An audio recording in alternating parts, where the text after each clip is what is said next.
Oke, halo semuanya. Kita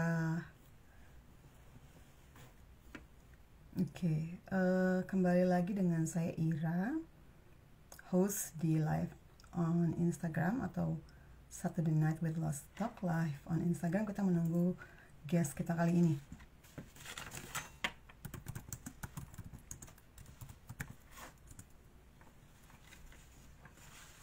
Oke, ini Mbak Dede sudah bergabung. Silakan Mbak kalau ingin invite.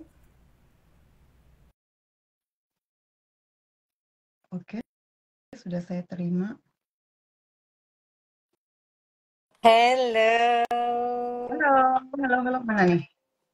Nah, oke. Sebentar Mbak. Saya Share belum ya. melihat.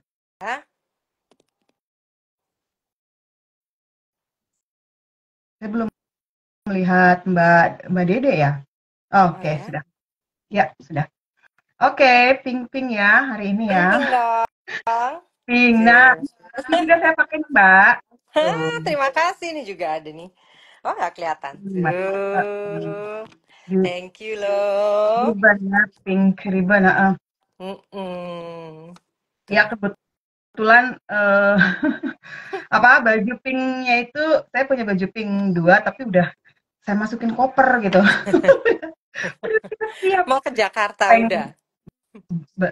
masih tahun depan sih, rencananya mungkin April ya, tapi saya udah siap-siap. Jadi walaupun ya baru 1 koper gitu loh. Jadi nyicil ya.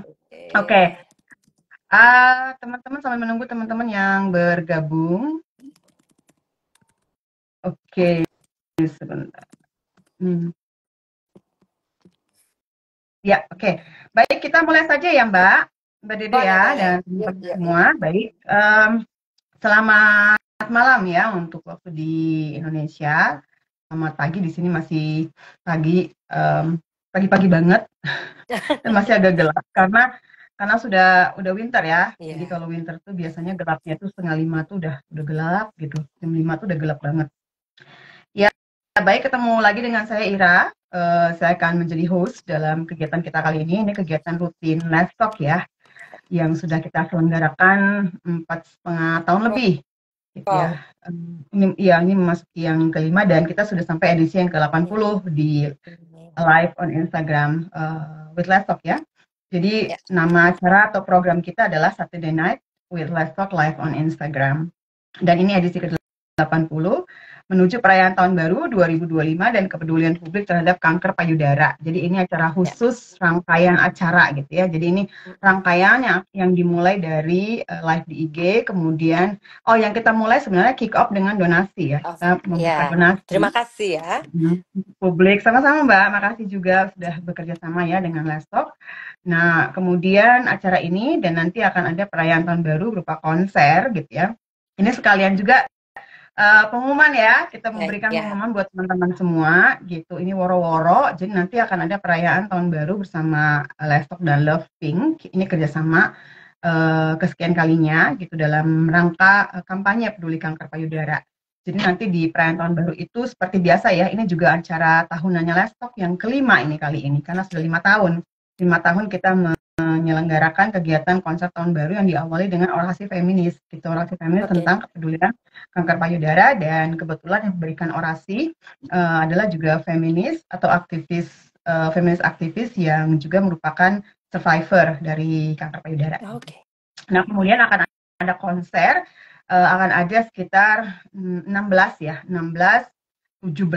atau 17 performance, ada nari, ada nyanyi gitu ya, ada baca puisi, ada performance art gitu ya, ada seni pertunjukan, ada macam-macam gitu, seru banget. Kita akan merayakan tahun baru bareng Let's Talk dan Love Pink di malam tahun baru pas 31 Desember, dan nanti ada special appearance dari Dewa Bujana ya.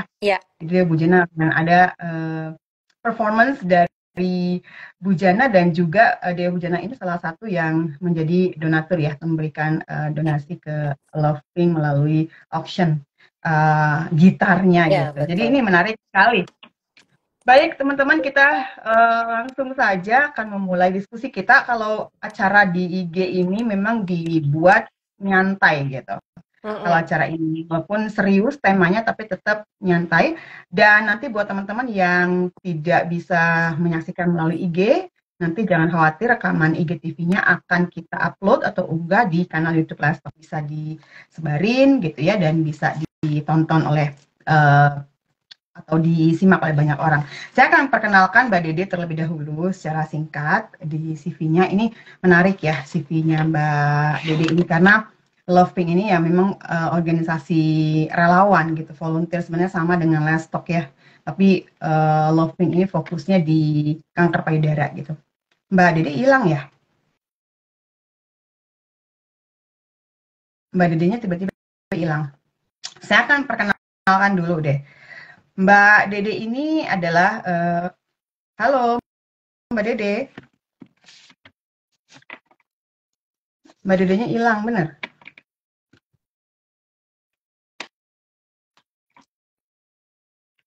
Sebentar, kita menunggu ya. Oke, sebentar. Ini ada Mbak Dede masuk lagi.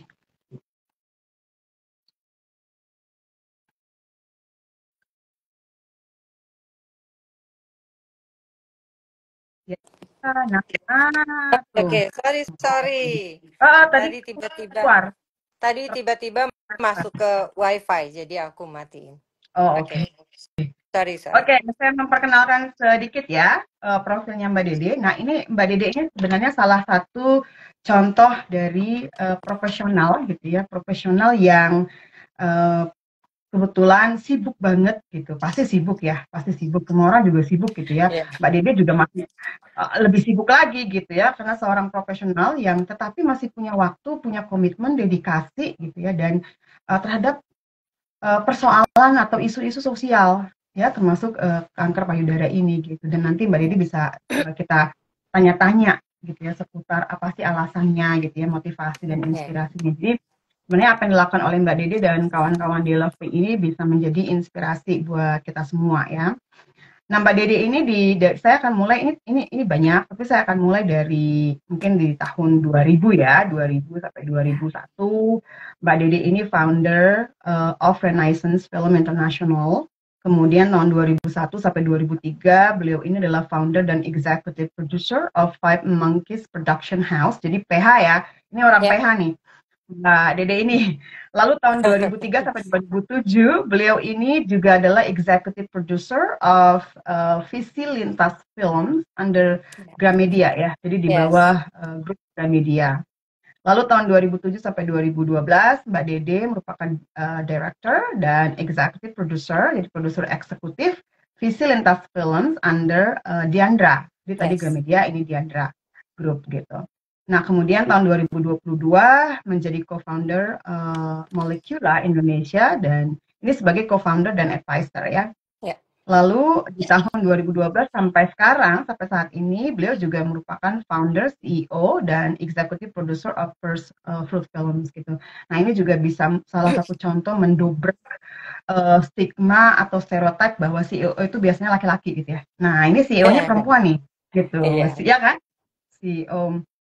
Oke, ya, nah ini juga pengalaman profesionalnya banyak ya. Menjadi member presidium of Ikatan Perusahaan Film Iklan Indonesia, kemudian juga co-producer Rocker Balik Kampung. Ini juga ini film. for movie, Kemudian yes, juga uh, uh, uh, kemudian juga 2017 ini line producers for Pinky Promise. Ini film juga yang directed by Guntur Suharjanto. Kemudian tahun 2012 produser juga untuk film Mother Keder. Keder, Keder. Keder benar ya? Keder, oke Keder bahasa Indonesia. beneran, Oke, Mother Keder. Keder. Oke, Mother Keder. Oke. Mother Nah, itu Keder. kegiatan Mbak Dede sekarang, tapi juga yang paling penting adalah di tahun 2013 Mbak Dede ini anggota Love Team. Jadi mulainya dari tahun 2013. Ya, Jadi sudah 10 tahun lebih ya. Kemudian di lumayan. tahun 2015 menjadi event director of Jakarta Goes Pink. Lalu kemudian tahun 2020 menjadi member of Markham at Love Pink, dan sekarang menjadi chairwoman ya di Ya, Loving itu sendiri. Baik. ya. Nah, itu sedikit tentang Mbak Dede ya, kawan-kawan Iya. semua. Kita akan memulai saja mungkin cerita cerita dari cerita personal Mbak Dede gitu. Tapi sebelumnya saya mau disclaimer dulu. Mungkin kelihatan nih masih bengkak ya Mbak ya? Bengkak kan? Iya, Kelihatan tuh. habis Eh, operasi ya, Iya, habis kecian. operasi, betul. Dan ini tadi harus minum obat dulu biar nggak Jadi udah minum ya obat menahan ya. rasa sakit. Minum obat buat infeksi, buat menahan rasa sakit, antibiotik. Ini kan bengkak Iya, masih ya di sini nih Mbak iya, Dita. kelihatan. Iya, Mm-mm. betul. Jadi sebenarnya masih agak sakit, tapi kebetulan banyak acara minggu ini. Jadi ya sudah. Apalagi untuk teman-teman pejuang kanker payudara gitu ya. Nah, Mbak, kita akan mulai dari cerita personalnya Mbak Dede dulu nih, gitu. Secara Ya, personal, Mbak Dede kenapa tertarik, kenapa apa ya, apa sih yang melatar belakangi, menginspirasi, memotivasi Mbak Dede kemudian sampai bergabung di Love Pink gitu ya. Dan mungkin juga sekalian cerita kali Mbak, Love Pink-nya itu sejak kapan didirikan gitu ya, sejarahnya itu seperti apa gitu, siapa saja pendirinya gitu, dan mulai kapan Mbak Didi bergabung di Loving itu dan di kegiatannya Loving. apa? Mungkin secara singkat ya, personal Siap story, ya. kemudian juga cerita atau sejarah latar belakang dari Loving itu sendiri. Silakan Mbak Ya. dimulai. Terima kasih ya Mbak Dede ya sudah berkenan hadir menjadi guest kita kali ini. Terima kasih juga teman-teman yang hadir. Silakan Mbak Dede Ya. untuk merespon. Oke, selamat malam. Terima kasih Mbak Ira. Selamat pagi-pagi sekali di sana. Sudah cantik buat Terima laughing. kasih. Oke, Pakai seperti love love ya, pakai iya, love pink pakai love-love ya. ribbon. Nah, ini Mm-mm, pita pink, pink ribbon. Artinya untuk breast cancer. Ya, mm-mm, jadi untuk aku pribadi, kegiatannya tadi sudah dijelasin ya. Hari-hari masih ngurusin untuk production house. Saya seorang istri dengan 2 anak laki-laki. Yang satu sudah bekerja, satu masih kuliah, sudah tingkat akhir. mm, Dan kenapa saya gabung ke Love Pink? Oke, sebenarnya ada sedikit ikatan emosional. mm, Sahabat SMA saya itu meninggal karena breast cancer. Terus saya punya geng di advertising agency yang bukan suatu kebetulan. Beliau adalah co-founder dari Lovepink itu sendiri. mm, Namanya Santi Rosa Persada. Dan beliaulah yang menarik aku untuk ikut bergabung di Lovepink. Waktu itu sebenarnya sesimpel dengan karena dia tahu aku PH, mm, dia hanya bilang gini, bikinin dong video dong buat teman-teman survivor, mm, testimonial. Oh boleh boleh mm, boleh gitu kan. Nah, tapi at that time itu 2013 ya. Sebenarnya saya sudah 2010 tuh saya terdiagnosis cancer. Tapi mm, kan karena masih early, mm, jadi nggak terlalu apa namanya penanganannya tuh bisa less invasif. Jadi saat ini lebih kepada hidup sehat, jaga makanan, dan nggak mau stres gitu kan. So akhirnya 2013 itu bergabunglah dan Mbak Muti sendiri ternyata adalah sahabat saya mm, gitu. Jadi lingkungannya menyatu gitu ya Mbak. mm, Nah itu 2013 lalu kita bikin event pertama kali sebagai komunitas aja kumpul-kumpul para survivor itu. Nah didirikannya Love Pink ini adalah oleh Mbak Muti dan Mbak Santi yang keduanya adalah survivor breast cancer. Nah mereka ini merasa sangat bermanfaat ya para wanita itu kalau bersatu saling share gitu kan. Waktu itu Mbak Muti lagi menjalankan treatment yang lain, Mbak Santi juga yang lain, mereka saling berbagi cerita. Dari situ ada timbul ide bahwa kayaknya bagus nih ya kalau kita memberikan semangat seperti ini kepada para survivor. Jadi mulailah tuh dari setelah mereka selesai treatment, mereka mulai tuh yuk kumpul-kumpul yuk kita melakukan sesuatu lah gitu ya. Kebetulan Mbak Santi almarhumah ya, dia baru saja meninggal di tahun ini dan Mbak Munti sendiri itu yang nggak bisa diem. Mereka semua power puff girl gitu kan berdua itu. Dia bilang pokoknya setelah selesai treatment yuk kita buat sesuatu. untuk para survivor cancer. Akhirnya breast cancer. Akhirnya berdirilah itu Love Pink. Kenapa Love Pink? Karena mau memberikan cinta Ya, kepada sesama breast cancer survivor. Pink Dan di Fighter. tahun 2000, kenapa?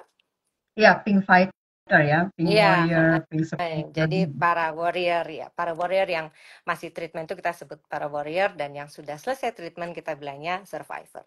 Dari situ kumpul-kumpul melakukan pink walk, ternyata itu pertama kali awareness yang kita lakukan, masih belum berupa yayasan. Begitu responnya baik, akhirnya yuk kita melakukan sesuatu. Lalu berdirilah legally sebagai yayasan, namanya Yayasan Daya Darah Indonesia di tahun 2014 di bulan Juni. Dan abis itu kita langsung berpikir apa sih visi misi kita. Jadi visinya adalah karena pada saat itu, berarti 10 tahun yang lalu nih Mbak Ira, kanker itu juga sudah mulai naik ya. Pasien kanker payudara tuh banyak. Akhirnya visinya adalah menurunkan angka kematian kanker dengan stadium lanjut, gitu kan. Dan kita mempunyai misi adalah edukasi dan sosialisasi, gitu. Karena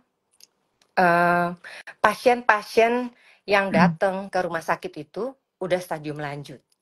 Nah, gimana caranya supaya yang datang tuh stadium dini lah gitu ya. Contohnya mungkin termasuk saya ya, karena dini sekali gitu. Saya tidak operasi sama sekali. Jadi gampang gitu kan. Treatmentnya lebih mudah dan biayanya pun berkurang. Nah, kita melakukan edukasi dan sosialisasi, lalu keduanya adalah support moral. Nah, kegiatannya apa aja sih? Pink Talk. Pink Talk itu jadi para survivor kita oh ya, aku mau kasih tahu, Love Pink itu kenapa beda dengan yayasan-yayasan lainnya? Karena 99% yang menjalani adalah para survivor, Mbak Ira. Jadi bayangin, mereka begitu selesai treatment, mereka nggak mau diem. Mereka memberikan dirinya, mendedikasikan cintanya ke Love Pink untuk teman-teman lain yang masih treatment gitu. Karena itu sangat saling menguatkan kan. Nah, kita melakukan kegiatan Pink Talk. Pink Talk itu yaitu sosialisasi tentang deteksi dini, dan juga kita memberikan kayak pengajaran juga ke mereka. Kita bekali para survivor ini dengan ilmu-ilmu yang didapat dari profesional, lalu kita diundang gitu. Jadi kegiatan Pink Talk seperti itu. Lalu ada Pink Screening, dan kita punya mobile van. Mobile van ini van yang dalamnya ada USG, dan itu juga pemberian dari donatur. Jadi kita bisa dipanggil gitu kan, jemput bola. Nah, terus ada Pink Visit juga. Pink Visit itu kita melakukan visitasi ke para warriors yang kadang-kadang kan ada yang down gitu ya. Jadi kita dikasih tahu nih, ini ada yang sedang mau operasi gitu, atau ada yang baru saja operasi gitu. Nah, kan mereka butuh curhat ya. Nah, siapa lagi kalau bukan sesama breast cancer pasien gitu kan. Jadi bisa lebih lebih, oh ya benar ya, gini rasanya kalau habis kemo, oh gini ya rasanya kalau habis radiasi gitu. Lalu kita juga punya kegiatan tahunan yang besar, itu namanya She The Forum. This is about empowerment woman juga tuh Mbak. Jadi selain kita share, She itu from share, heal, and empower.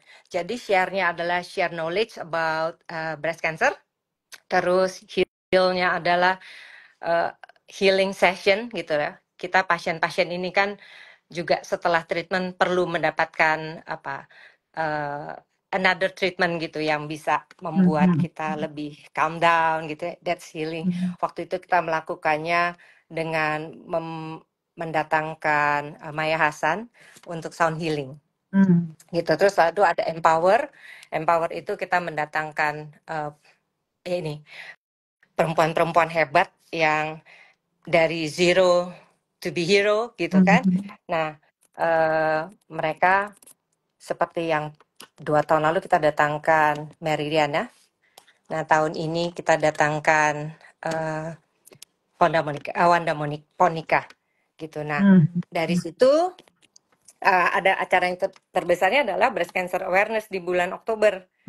Itu. Jadi kita melakukan biasanya ada senam sadari. Sadari itu periksa payudara sendiri, Mbak Ira. Jadi Mm-mm. itu yang kita ajarkan ke teman-teman yang kalau kita melakukan sosialisasi dan edukasi itu. Itu, Mbak. Mm-mm. Nah, terus apalagi? Oh ya, Lovepink itu sudah ada di 11 wilayah loh, Mbak Ira. Mm-mm. Jadi ini Ya, ya. antara Mm-mm.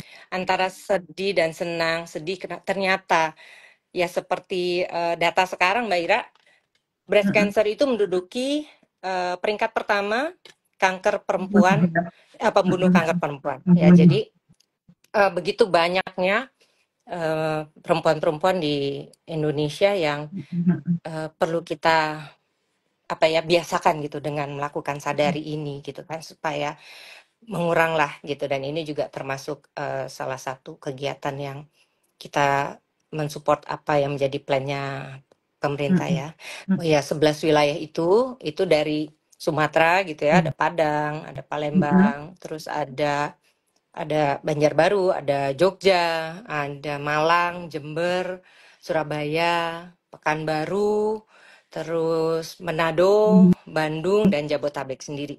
Jadi itu Mm-mm. teman-teman yang misalnya punya saudara atau kenalan di daerah-daerah tersebut, kalau memang butuh gitu ya, butuh kayak pendampingan atau mau tanya apa-apa, kita punya punya tim di sana juga. Gitu. Itu Mbak Ira. Tapi di timur belum ada ya Mbak ya? Di daerah timur ya, wilayah Kenapa? timur ya, Manado ya. Wilayah timur belum Manado. ada ya? Mm-mm. Belum, baru Belum Manado. ya. Karena memang, iya, kita pelan-pelan karena orangnya Mm-mm. dia lagi, Mbak. Dan Betul. karena kita Ya. survivor kan, jadi nggak bisa gaspol. Mm-mm. Walaupun hobinya semua gaspol. Ini aja nih, habis acara Indonesia Ghosting bulan Oktober, baru tarik nafas, ya kan. November masih ada kegiatan untuk G10.000 Ya, USG ya. payudara gratis, itu bagian dari pink screening tadi Ya. gitu. Nah itu Mm-mm. kegiatan sosialnya kita, Mbak Ira. Jadi Oke, sudah selain kita sendiri dipanggil, kita juga melakukan hal tersebut untuk perempuan dengan keterbatasan finansial betul. Jadi gitu. nanti satu saat mungkin bisa kerjasama dengan livestock ya untuk ada bisa kerjasama untuk deteksi USG misalnya ya kan, atau Boleh, boleh, misalnya boleh. nanti untuk screening ya, screening Ya, awal gitu untuk screening perempuan. awal, betul, Eh, betul. eh, jadi nanti kita bisa mungkin kerjasama di daerah Jabodetabek ya Boleh. di Indonesia. Mm, Betul. Nah ini iya. juga Loving dengan Livestock juga masih ada rangkaian kegiatan lagi ya di bulan Februari. Ini kanker ya kalau nggak salah. Yes.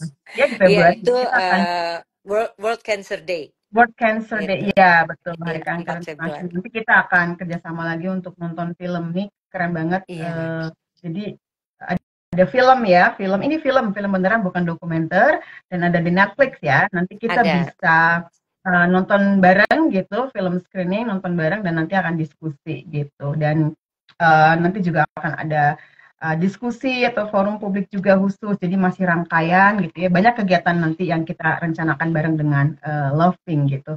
Jadi terima kasih sekali lagi ya Loving, Livestock sudah diperkenalkan, dipertemukan dengan Loving dan bersedia bekerja sama ya dengan Loving. Dengan Terima senang kasih hati. Mbak untuk cerita-cerita tadi personalnya dan juga bagaimana keterlibatan Mbak Dede ini menarik sekali ya. Ternyata memang lingkaran tadi ya, circle-nya itu kok Ya, ya ketemu teman, sahabat gitu dan Mbak Dede sendiri merupakan survivor ya, tetapi memang bedanya masih stadium awal ya, stadium dini gitu. Nah, lalu bagaimana mencari jalan gitu ya supaya kanker payudara ini bisa dideteksi secara dini, jadi tidak langsung stadium lanjut gitu. betul. Nah, yang masih bisa disembuhkan ya, tidak harus melalui operasi misalnya. Nah, ini penting gitu kepedulian terhadap kanker payudara ini dan tadi Mbak Dede juga menyinggung soal sadari ya kan Ya, ada sadari. Nah itu nanti bisa juga disaksikan di tahun baru. Jadi kita akan nanti putar itu video ada senam videonya. itu, nanti kita akan teman-teman bisa lihat nanti ya. Bisa disaksikan, bisa langsung bergabung di Zoom bersama kita pada saat malam tahun baru karena akan ada konser. Dan ini konser ini khusus untuk para fighters, warriors dan juga survivors kanker payudara gitu. Nah, Mbak, ini tadi satu cerita tentang bagaimana menguatkan gitu ya, saling menguatkan sesama penyintas, sesama fighter, sesama warriors. Ini kan penting banget ya, gitu. Jadi kalau kita sebut itu peer groups ya. Peer group itu Yes, sesama gitu ya, sesama kita, sesama perempuan, sesama penyintas gitu, sesama pejuang kanker payudara itu bisa saling berbagi, saling menguatkan, bercerita, saling ya, berempati gitu. Saya pikir share pengalaman ini juga penting untuk menguatkan awareness ya tentang kanker payudara ya. Karena pengalaman betul, satu orang pasti berbeda dengan pengalaman yang lainnya. Dan bagaimana betul. kemudian orang bisa punya awareness gitu bahwa oh ya ternyata kita harus mendeteksi secara dini, harus screening gitu ya, harus um, misalnya kalau di Amerika itu memang harus ya Ya, perempuan udah itu sudah diwajibkan ya. betul harus screening dan harus mamogram ya. Ya, Meskipun sakit ya mammogram ya, tapi ya. itu kita bisa tahu apakah ada dari awal gitu ya, apakah ada kita punya kanker payudara atau tidak gitu. Nah ini penting gitu kesadaran seperti ini misalnya kesadaran USG aja gitu, USG yang Ya, ini disediakan secara gratis oleh Love Pink gitu dan melalui donasi tentunya karena ini organisasi relawan ya. ya, Nah, betul. Mbak Dede, tadi Mbak Dede sudah cerita tentang Love Pink sendiri. Oh iya, boleh dong ditunjukkan lagi Mbak outfitnya tuh Love Pink. Coba. Saya kebetulan juga Lofting pakai ini. ini kaosnya kaos Ini. kaos laptop loh Mbak. Tuh, yang saya pakai kaos laptop tuh. Oh iya, ini juga salah Iya, satu Lofting punya. Love Pink ya. Kebetulan, padahal kita Lofting nggak tiap tahun. janjian ya Mbak ya. Kita Kenapa? nggak janjian ya. Kita Oh nggak enggak. janjian. Heeh. Jadi kita pakai pita, ini ribbon, pink ribbon, pakai baju ini lestok, Mbak Dede juga pakai baju Mm-mm. love pink gitu. Kita nggak janjian sama sekali gitu.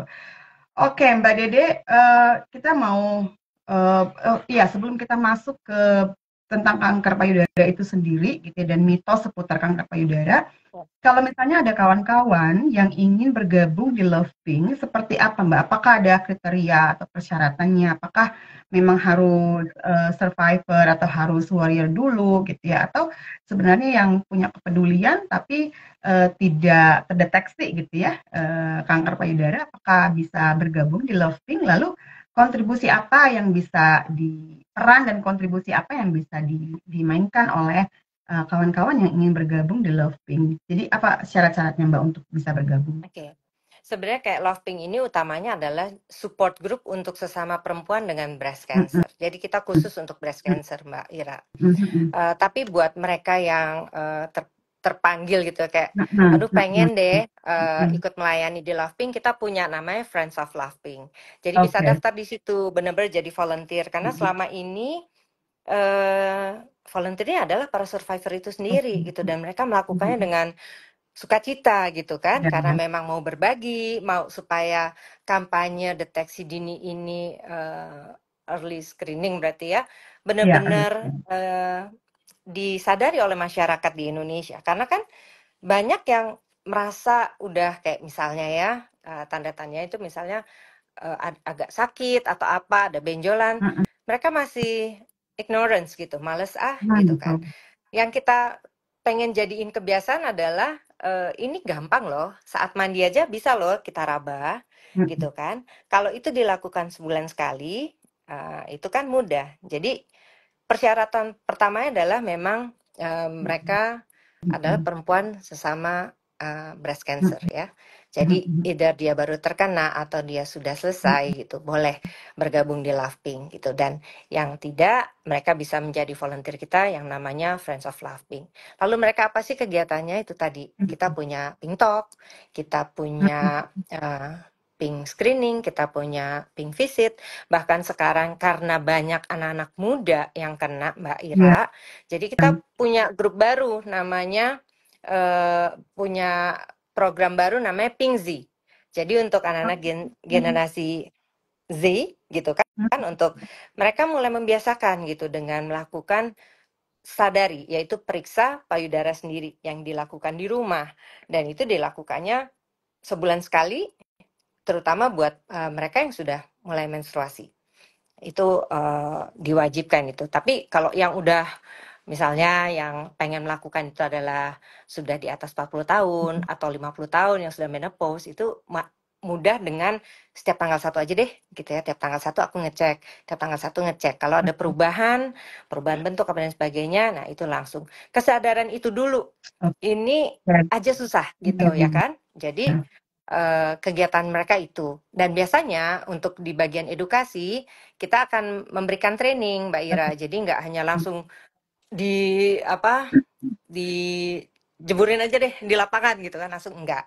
Jadi kita bekali, terus kita juga berikan cara-cara mengutarakannya gitu, karena kan mengutarakan kepada sesama pasien atau mereka yang sedang dalam masa down gitu kan harus berbeda gitu kan. Kalau ini yang untuk Pink Talk lebih kepada masyarakat, kalau yang Pink Visit untuk para warrior.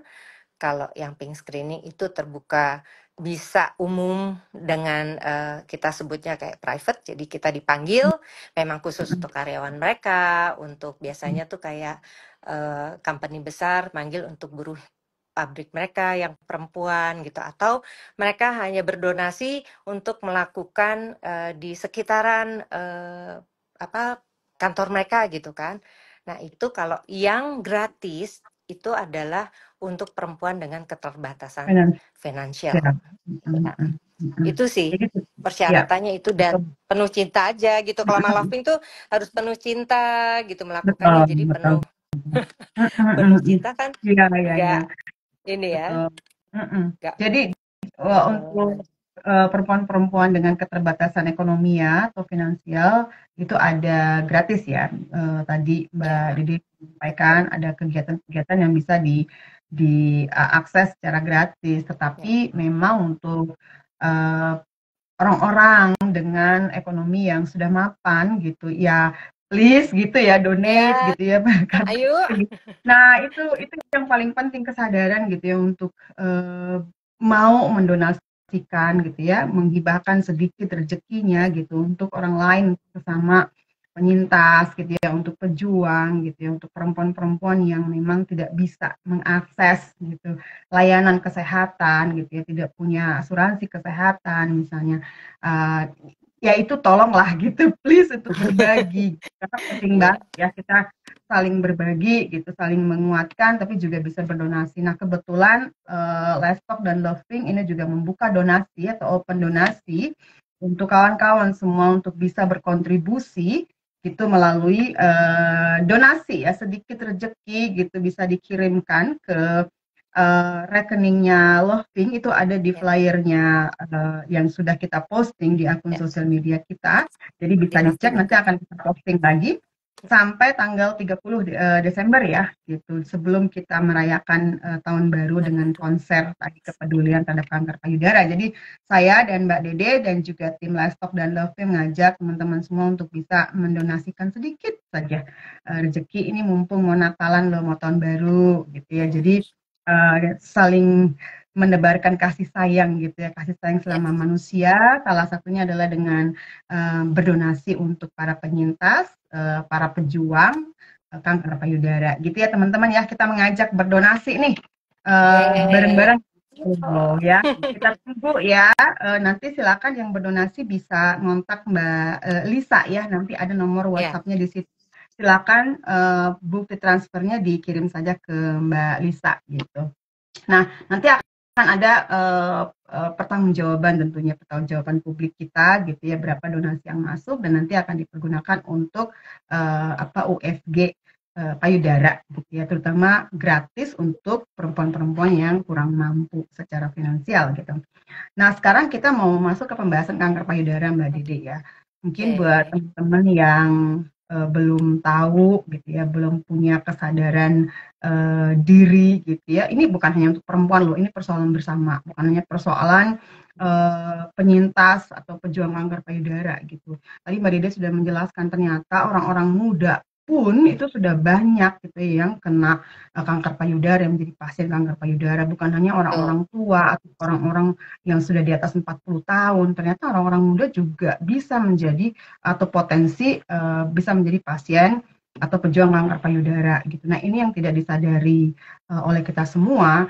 Dan satu lagi saya pikir yang penting adalah bahwa kesadaran tentang kanker payudara, kepedulian kanker payudara itu ternyata masih rendah loh Mbak ya. Seperti saya Yes. awal katakan ya, gitu ada satu konferensi feminisme kita yang kita organisasi dan itu panel tentang kanker. Itu yang datang nggak banyak Mbak.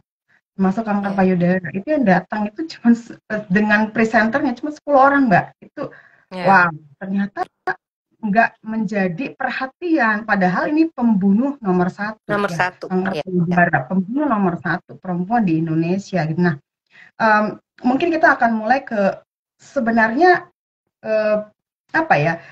Kanker payudara itu apa? Gejalanya apa, Mbak? Bagaimana kita mengetahui secara dini gitu ya, bahwa oh tadi kan Mbak Dede menjelaskan ada senam gitu ya, ada uh, periksa gitu ya kalau untuk yang sudah usia 40-an tadi bisa tiap tanggal 1 Yeah. ada perubahan bentuk di payudaranya. Lalu apalagi yang bisa dilakukan, Mbak? Itu yang bisa kita lakukan sejak awal sehingga teman-teman nih aware, oh ternyata kok payudara saya tuh kayaknya ada benjolan gitu ya. Yeah. Mungkin itu Mbak, bisa dijelaskan dulu biar teman-teman yang bukan penyintas atau Sadar pejuang ya. tahu. Mm-mm. Oke. Jadi kanker itu sendiri Mbak Ira, kan kanker payudara itu adalah jenis kanker yang berkembang di jaringan payudara. Mm-mm. Dan ini terjadi ketika sel-sel di payudara mulai tumbuh secara tidak normal dan tidak terkontrol. Kanker di dalam payudara itu dan terjadi baik di wanita maupun di pria. Karena kan Mm. tetap ada jaringan lemaknya Ya. juga ya, walaupun pria nggak sebanyak wanita. Dan Mm-mm. biasanya gejalanya itu adalah pembengkakan, terus ada kemerahan pada payudaranya gitu kan. Kadang-kadang gini, kalau kita mau menstruasi, itu kan hormon kita kan estrogen naik. Jadi akan suka ada pembengkakan. Makanya kenapa sadari itu harus dilakukan setelah menstruasi di hari ke-7 sampai ke-10. Karena di situ udah kondisi yang dinyatakan bahwa kalau sampai ada benjolan itu bukan karena mau menstruasi gitu Mm-mm. kan. Nah, Mm-mm. terus ada kemerahan. Kadang-kadang juga bisa kayak hanya sedikit titik gitu kayak jerawat. Awalnya tuh seperti Oke. itu. Perlu diperiksa sebenarnya gitu kan. Terus bisa juga kayak lekukan atau pengerutan kulit di payudaranya gitu kan, kayak jeruk gitu, Mm-mm. Mbak.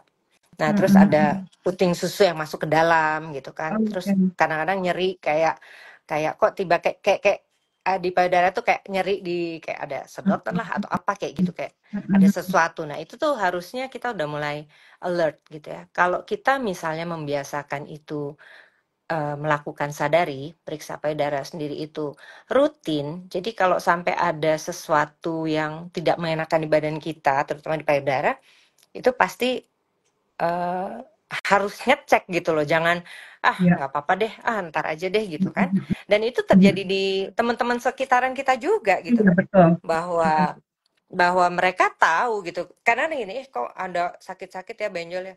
Cobalah periksa gitu. Karena kan USG aja sebenarnya kan awalnya USG aja juga cukup gitu kan. Ya.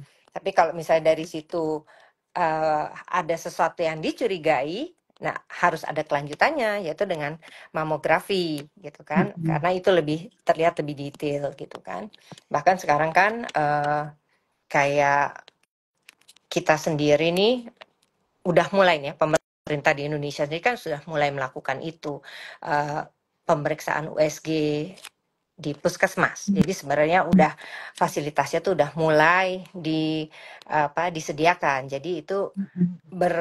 bersambut lah ya gerakan yang kita lakukan untuk sadar pemeriksaan dengan yang sedang mau dijalankan oleh pemerintah gitu. Oke, Nah, makasih. Ya, makasih banyak ya, Mbak Dede. Memang apa ya kepedulian kita terhadap diri sendiri iya, gitu itu penting banget. Kemudian kepada orang lain juga gitu ya bahwa ternyata orang-orang yang kita kasihi, orang-orang yang dekat dengan kita dan ada di lingkungan kita, di circle kita ya, itu juga banyak yang ternyata kena gitu ya. betul. Banyak yang menjadi pasien atau pejuang dan survivor gitu. Saya juga ternyata dia baru tahu juga gitu ketika beberapa kawan menghubungi saya misalnya di WhatsApp gitu ya oh ternyata oh saya baru tahu gitu ya ternyata ada anggota di keluarga Lesto kita punya WhatsApp grup ya Ya, itu ketika mereka langsung bilang oh saya merupakan pasien atau saya juga bagian dari penyintas atau saya masih kemo gitu-gitu ya Mbak ya. Dan seperti saya di awal waktu meeting kita saya katakan bahwa Ya. ada anggota Kriminalistik yang kebetulan meninggalkan kita semua dan itu membuat kita sedih banget karena kita nggak tahu gitu. Ternyata almarhumah ini ya seorang pejuang gitu dan sampai akhirnya pas dan itu kita nggak tahu sampai akhirnya beliau ya berpulang gitu ya. Ternyata beliau ini pejuang gitu. Jadi untuk semua pejuang kanker payudara kita kirim simpati ya bersolidaritas gitu dan juga untuk yang sudah meninggalkan kita sama-sama berdoa ya Mbak ya. Ya. Supaya di sana tenang ya, damai di Ya. alam sana gitu. Amin. Nah, Amin. Mbak Dede tadi kan Mbak Dede mengatakan soal puskesmas ya tadi. Ya. Jadi ada ternyata di puskesmas itu juga sudah apa ya?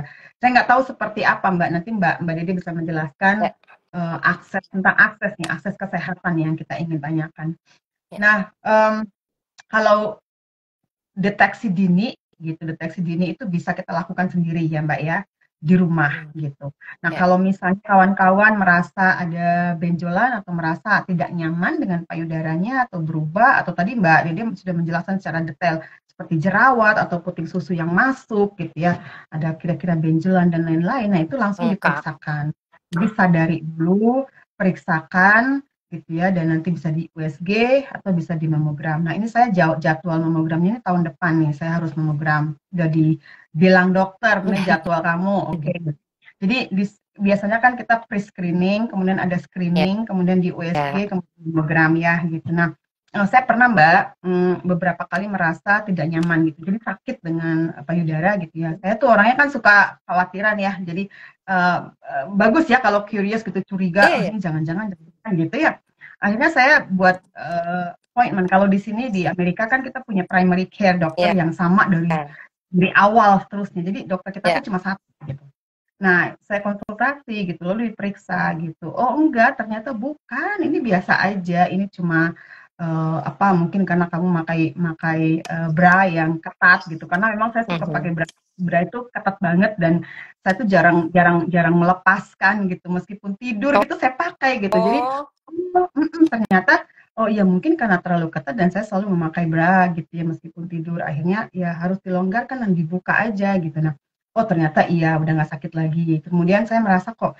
ini kok kayak ada bengkak gitu ya lalu saya buat appointment lagi dengan dokter gitu dan ternyata oh ini bukan gitu jangan khawatir ini cuma apa urat gitu ya uratnya bengkakan atau misalnya menstruasi juga bisa gitu ya tapi saya periksa Mbak gitu jadi saya kalau ada apa-apa itu saya langsung bikin appointment dengan dokter gitu nah itu penting ya untuk terus kemudian memeriksa secara rutin seperti tadi saran Mbak Dede ya kawan-kawan semua ya terima kasih Mbak Dede sudah berbagi nah sekarang mau ke akses kesehatan Mbak ini penting buat perempuan-perempuan yang terbatas secara ekonomi atau finansial Mbak Dede ya di mana mereka tidak punya BPJS misalnya tidak punya asuransi kesehatan gitu. Nah, tadi Mbak Dede sudah mulai membuka dengan puskesmas. Biasanya puskesmas kan murah ya, atau ada yang gratis gitu. Nah, layanan yang tersedia di puskesmas, ini kita bicara untuk perempuan yang kelas ini dulu yang baik kelas lower class dulu di masyarakat gitu, yang memang keterbatasan secara finansial gitu. Apa yang bisa dilakukan, di mana akses mereka terhadap kesehatan atau asuransi kesehatan itu sangat minim dan terbatas karena ternyata kelompok yang ini, kelompok perempuan-perempuan yang punya keterbatasan ekonomi banyak banget di Indonesia gitu. Nah, jadi seperti apa Mbak? Apa yang harus mereka lakukan kalau mereka nggak punya asuransi kesehatan gitu ya? Sementara secara ekonomi juga terbatas. Apa yang bisa ditawarkan oleh puskesmas dan apa yang bisa ditawarkan oleh Loving untuk bisa sedikit membantu kawan-kawan atau perempuan dengan keterbatasan ekonomi di Indonesia, Mbak? Jadi kalau yang saya bicara tentang Loving dulu ya Mbak Ira ya.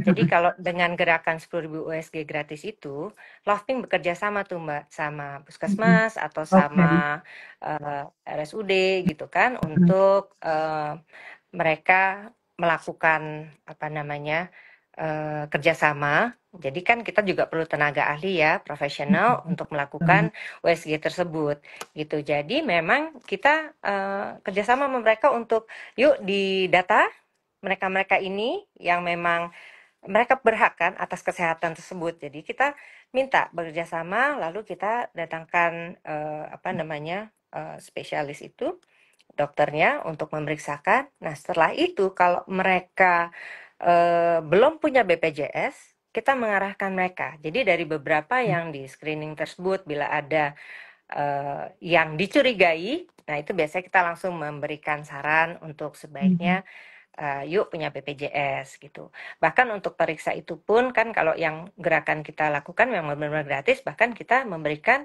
transportasi karena buat mereka kan meninggalkan rumah, mereka butuh biaya untuk menuju ke lokasi tersebut gitu kan. Bahkan untuk makan aja udah susah gitu kan. Terus harus pergi ke sana lagi ongkos, ninggalin rumah dan lain-lain. Mendingan ongkosnya mereka buat makan gitu kan. Jadi akhirnya kita melakukannya dengan kita ganti transportasinya mereka selama melakukan pengecekan USG tersebut. Nah, kalau pemerintah itu sendiri memang tahun ini sudah di beberapa tempat dan kedepannya sebenarnya tahun depan tuh udah ada rencana untuk melakukan pelatihan untuk para dokter gitu kan, supaya bisa membantu mereka-mereka ini. Karena kita benar-benar harus serius ya, penting banget loh untuk menurunkan angka kematian dengan kanker payudara gitu. Apalagi juga yang sudah datang itu stadiumnya sudah 3 dan 4. Makanya kita benar-benar bekerja sama dengan LSM lain juga yang concern tentang breast cancer ini untuk pemerintah itu sekarang udah punya rancangan aksi nasional.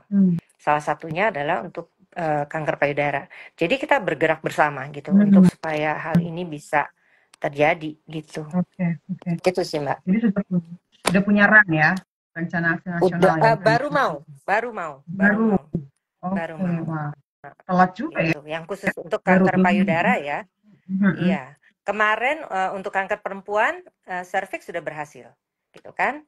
Dan kanker payudara sendiri belum. Makanya kita mau untuk supaya RAN ini segera terlaksana. Karena kita melihat semakin meningkat. Sementara untuk GBCI sendiri itu mereka punya target dari pemerintah untuk tiap tahunnya 2,5% sebaiknya itu diturunkan angka kematian tersebut. Iya, pembunuh nomor 1 tadi ya perempuan di Indonesia. Pembunuh nomor 1.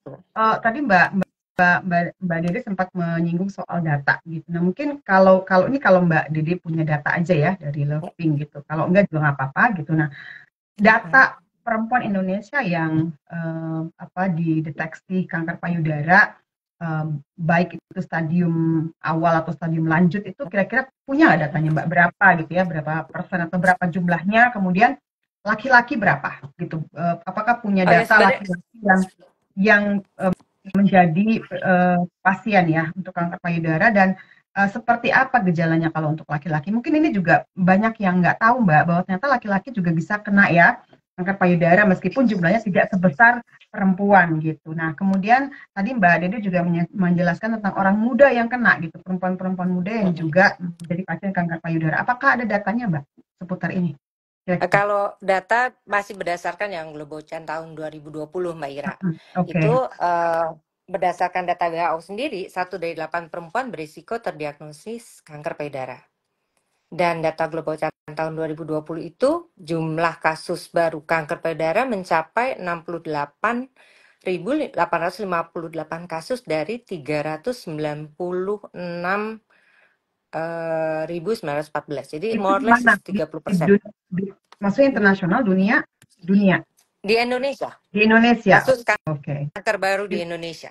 Itu di Indonesia. Tapi ya, 2020 ya datanya ya Mas. 2020. Bayangin ya sekarang itu pasti udah bertambah lebih kan. Nah ini udah 4 tahun mau 2025 kita nggak punya data. Berarti memang ya kita sangat lemah ya di data ya. Jadi kita nggak punya data yang akurat tiap tahun gitu. Nah ini memang PR besar nih buat pemerintah juga nih, pemerintah baru ya harusnya pertama kita run tadi harus segera terimplementasi. Kedua, sebenarnya kita harus punya data supaya kita tahu bagaimana peningkatannya. Kita akan lihat trennya ya, peningkatan dari tahun ke tahun gitu ya untuk kanker payudara ini Ya, seperti apa gitu, dan kita akan lihat range usianya juga nih, usia ya, berapa nih yang banyak gitu. Nah, ini penting. Lalu untuk stadium lanjut ini biasanya perempuan-perempuan usia berapa dan untuk laki-laki usia berapa. Nah, itu harus ada gitu. Nah, sementara kita nggak punya data itu. Jadi memang sangat lemah gitu. Nah, ya, Mbak, betul. kalau untuk yang Pria. BPJS itu Heeh. apakah untuk yang BPJS apakah ada kemungkinan perempuan-perempuan dengan keterbatasan ekonomi itu tidak membayar sama sekali alias gratis? Nah, kalau untuk obat kanker payudara itu nggak bisa, masih belum bisa semuanya, Mbak. Hmm. Bahkan untuk stadium dini pun, stadium 1 pun itu masih kita perjuangkan gitu beberapa obatnya ya.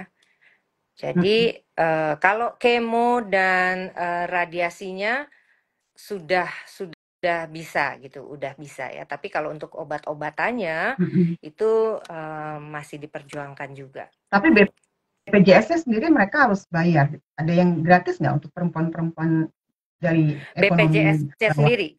Jadi kalau BPJS misalnya mereka sendiri. menjadi anggota, kayaknya enggak ya. Harus bayar kan Setahu ya? aku mereka tetap bayar Bayar. gitu kan. Nah, ini Ya jadi memang jadi kalau jadi masalah ya. iya makanya. Tapi ya mau tidak mau kita harus terbiasa dengan itu ya.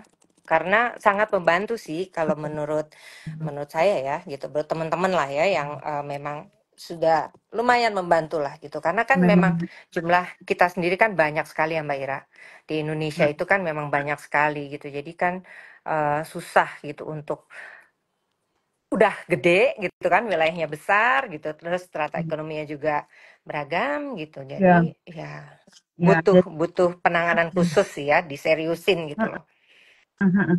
Karena, ya tadi seperti saya bilang di awal, banyak perempuan-perempuan yang secara ekonomi sangat terbatas gitu ya, untuk Mm-mm. makan aja susah gitu. Saya menjumpai sendiri, Mbak, gitu. Saya menjumpai sendiri ketika saya melakukan etnografi atau penelitian di beberapa wilayah di Indonesia, saya melihat sendiri bagaimana perempuan untuk makan aja susah, apalagi untuk bayar BPJS gitu. Nah, Ya. saya nggak berusaha untuk membandingkan dengan Amerika, negara yang lebih maju gitu, tapi paling tidak secara sistem saya pikir Indonesia juga punya punya punya sumber daya banyak gitu.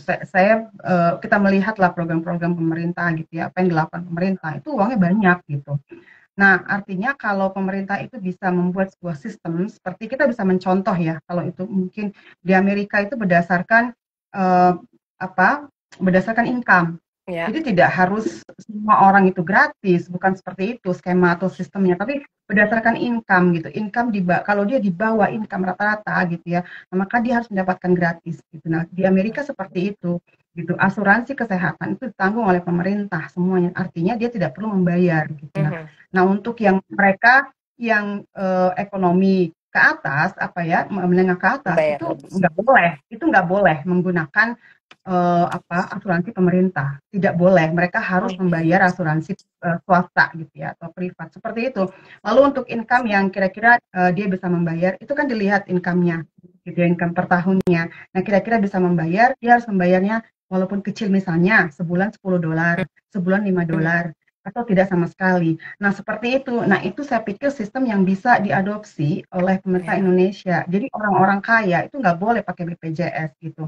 Atau Ya. orang-orang miskin itu juga tergantung miskinnya, miskin banget, miskin sedang gitu ya, atau mereka yang bisa berpotensi miskin, misalnya kalau di PHK, buruh lepas gitu Ya. ya. Ya. Itu bisanya membayar katakanlah 20.000 sebulan, 50.000, Mhm. 100.000, nggak sama. Nah, sistem seperti itu sebenarnya yang harus diterapkan di Indonesia menurut saya untuk memberi keadilan pada keluarga-keluarga miskin Oke. gitu. Jadi orang kaya nggak boleh pakai BPJS gitu kan, masih ada juga kita dapat di orang-orang Iya, kaya iya. yang pakai BPJS.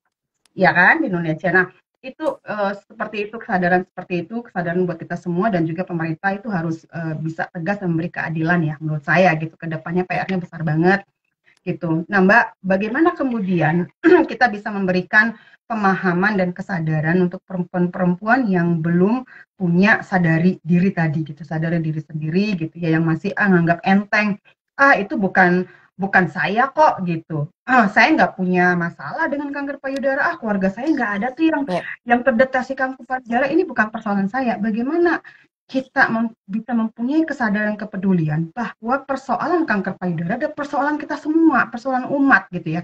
Kalau kita mengaku beragama, kita mengaku misalnya kita pejuang HAM gitu ya, kita mengaku Mhm. kita makhluk makhluk Tuhan yang harus saling menyayangi gitu ya, kita Ya, gitu berkoar-koar lah di luar gitu. Saya aktivis, saya pekerja sosial, saya profesional gitu ya, tapi merasa tapi tidak punya kepedulian terhadap orang lain gitu, bahwa ini persoalan kita bersama. Ini persoalan laki-laki, perempuan, semua gender yang ada di Indonesia gitu ya, dan semua ini persoalan kita. Walaupun betul. kita bukan pasien, bukan pejuang. Gimana Mbak cara kita memberikan kesadaran Pak satu pada perempuannya sendiri gitu Mhm. ya, yang mungkin merasa bahwa ini bukan persoalan saya bukan bukan bukan pasien, saya bukan pejuang. Mhm. Satu, kedua, semua orang yang ada di Indonesia bahwa ini persoalan kita bersama gitu. Kita harus berjuang bersama-sama gitu ya. Karena Ya, kita nggak perempuan-perempuan Indonesia ini mati gitu ya tiap tahunnya, tiap harinya hanya karena kanker payudara dan tidak betul. ketahuan sejak awal. Bagaimana Ya. Mbak menumbuhkan kesadaran ini menurut Mbak Didi? Ya, melalui awareness itu kalau yang kita lakukan sekarang ini. Bahkan kita masuk ke ranah anak-anak sekolah sekarang ya, karena terutama mereka yang sudah usia menstruasi gitu. Jadi itu menjadikan kayak habit gitu loh Mbak Ya. Ira. Karena kan apa namanya? Dengan itu menjadi lifestyle-nya mereka gitu kan. Jadi mereka melakukannya udah enjoy aja gitu, bukan sesuatu yang menakutkan lagi. Bahkan untuk menjadi apa ya, mereka aware kayak tadi lah Mbak Ira gitu kan. Aku tiap tahun ngecek loh. Ya itulah yang kayak begitu itu, bahwa dengan komunikasi yang kita sih berharap ya dari Lovepink, dengan komunikasi yang Lovepink lakukan seperti Instagram, di YouTube atau di website kita, itu kita mengkomunikasikannya yang tidak menyeramkan Mbak Ira. Jadi kalau memang lihat tuh supaya itu bukan menjadi sesuatu yang dicuekan lagi gitu. Bahkan dengan kampanye-kampanye kita ya, ini menurut saya kayak kampanye dengan semua pakai pink gitu kan di jalan. Waktu itu di Sudirman coba ya, terus Betul. di Car Free Ini Day itu gitu. Itu kan menjadi Jakarta kayak Jakarta Ghost Pink ya? Indonesia Ghosting. Indonesia Indonesia Ghost Ghosting. Pink. Karena sekarang kita melakukannya udah di beberapa wilayah, Mbak. Oke. Jadi kayak Oke, kemarin di jadi Jember, Indonesia Ghost Malang, Pink. Pekanbaru, itu Jogja, Hmm, ikut semua oke melakukan di oke. tanggal 27 Oktober. Menarik Ada yang menarik. lebih dulu di tanggal Oke. 20. Jadi supaya semakin serentak itu kan orang jadi apa ya gitu. Ada daerah yang bilang gini, agak susah Mbak di sini karena bayangin nggak kalau misalnya kita bawa spanduk-spanduk gitu ya, kanker payudara apa gitu. Mitosnya di situ masih apa? Oh lo dosa gitu loh. Sesuatu yang eh, Hmm. quote unquote adalah kutukan gitu. Nah, Mm-mm. kesadaran itu pun aja harus kita ini loh kita terapkan ke mereka bahwa no ini awareness loh gitu untuk diri kalian sendiri gitu kan. Nah, jadi melalui edukasi tersebut menjadi terbiasa kan. Jadi kalau udah terbiasa, oh udah sesuatu hal yang kayak contohnya dulu kanker serviks lah. Kenapa sekarang udah bisa aman gitu ya?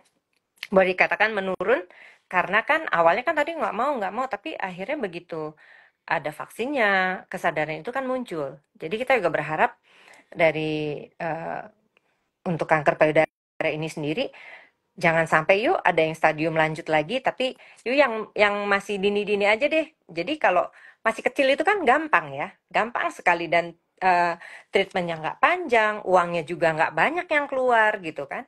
Nah itu dulu. Jadi kita ke sekolah-sekolah, kita ke ibu-ibu RT gitu kan untuk Betul, betul, betul. mereka apa ya self love lah gitu, mencintai diri sendiri, self care gitu ya. Jadi bahwa kita tuh perempuan tuh sebenarnya apa ya tonggaknya keluarga gitu. Kalau perempuan sakit kan heboh tuh semua ya biasanya kan.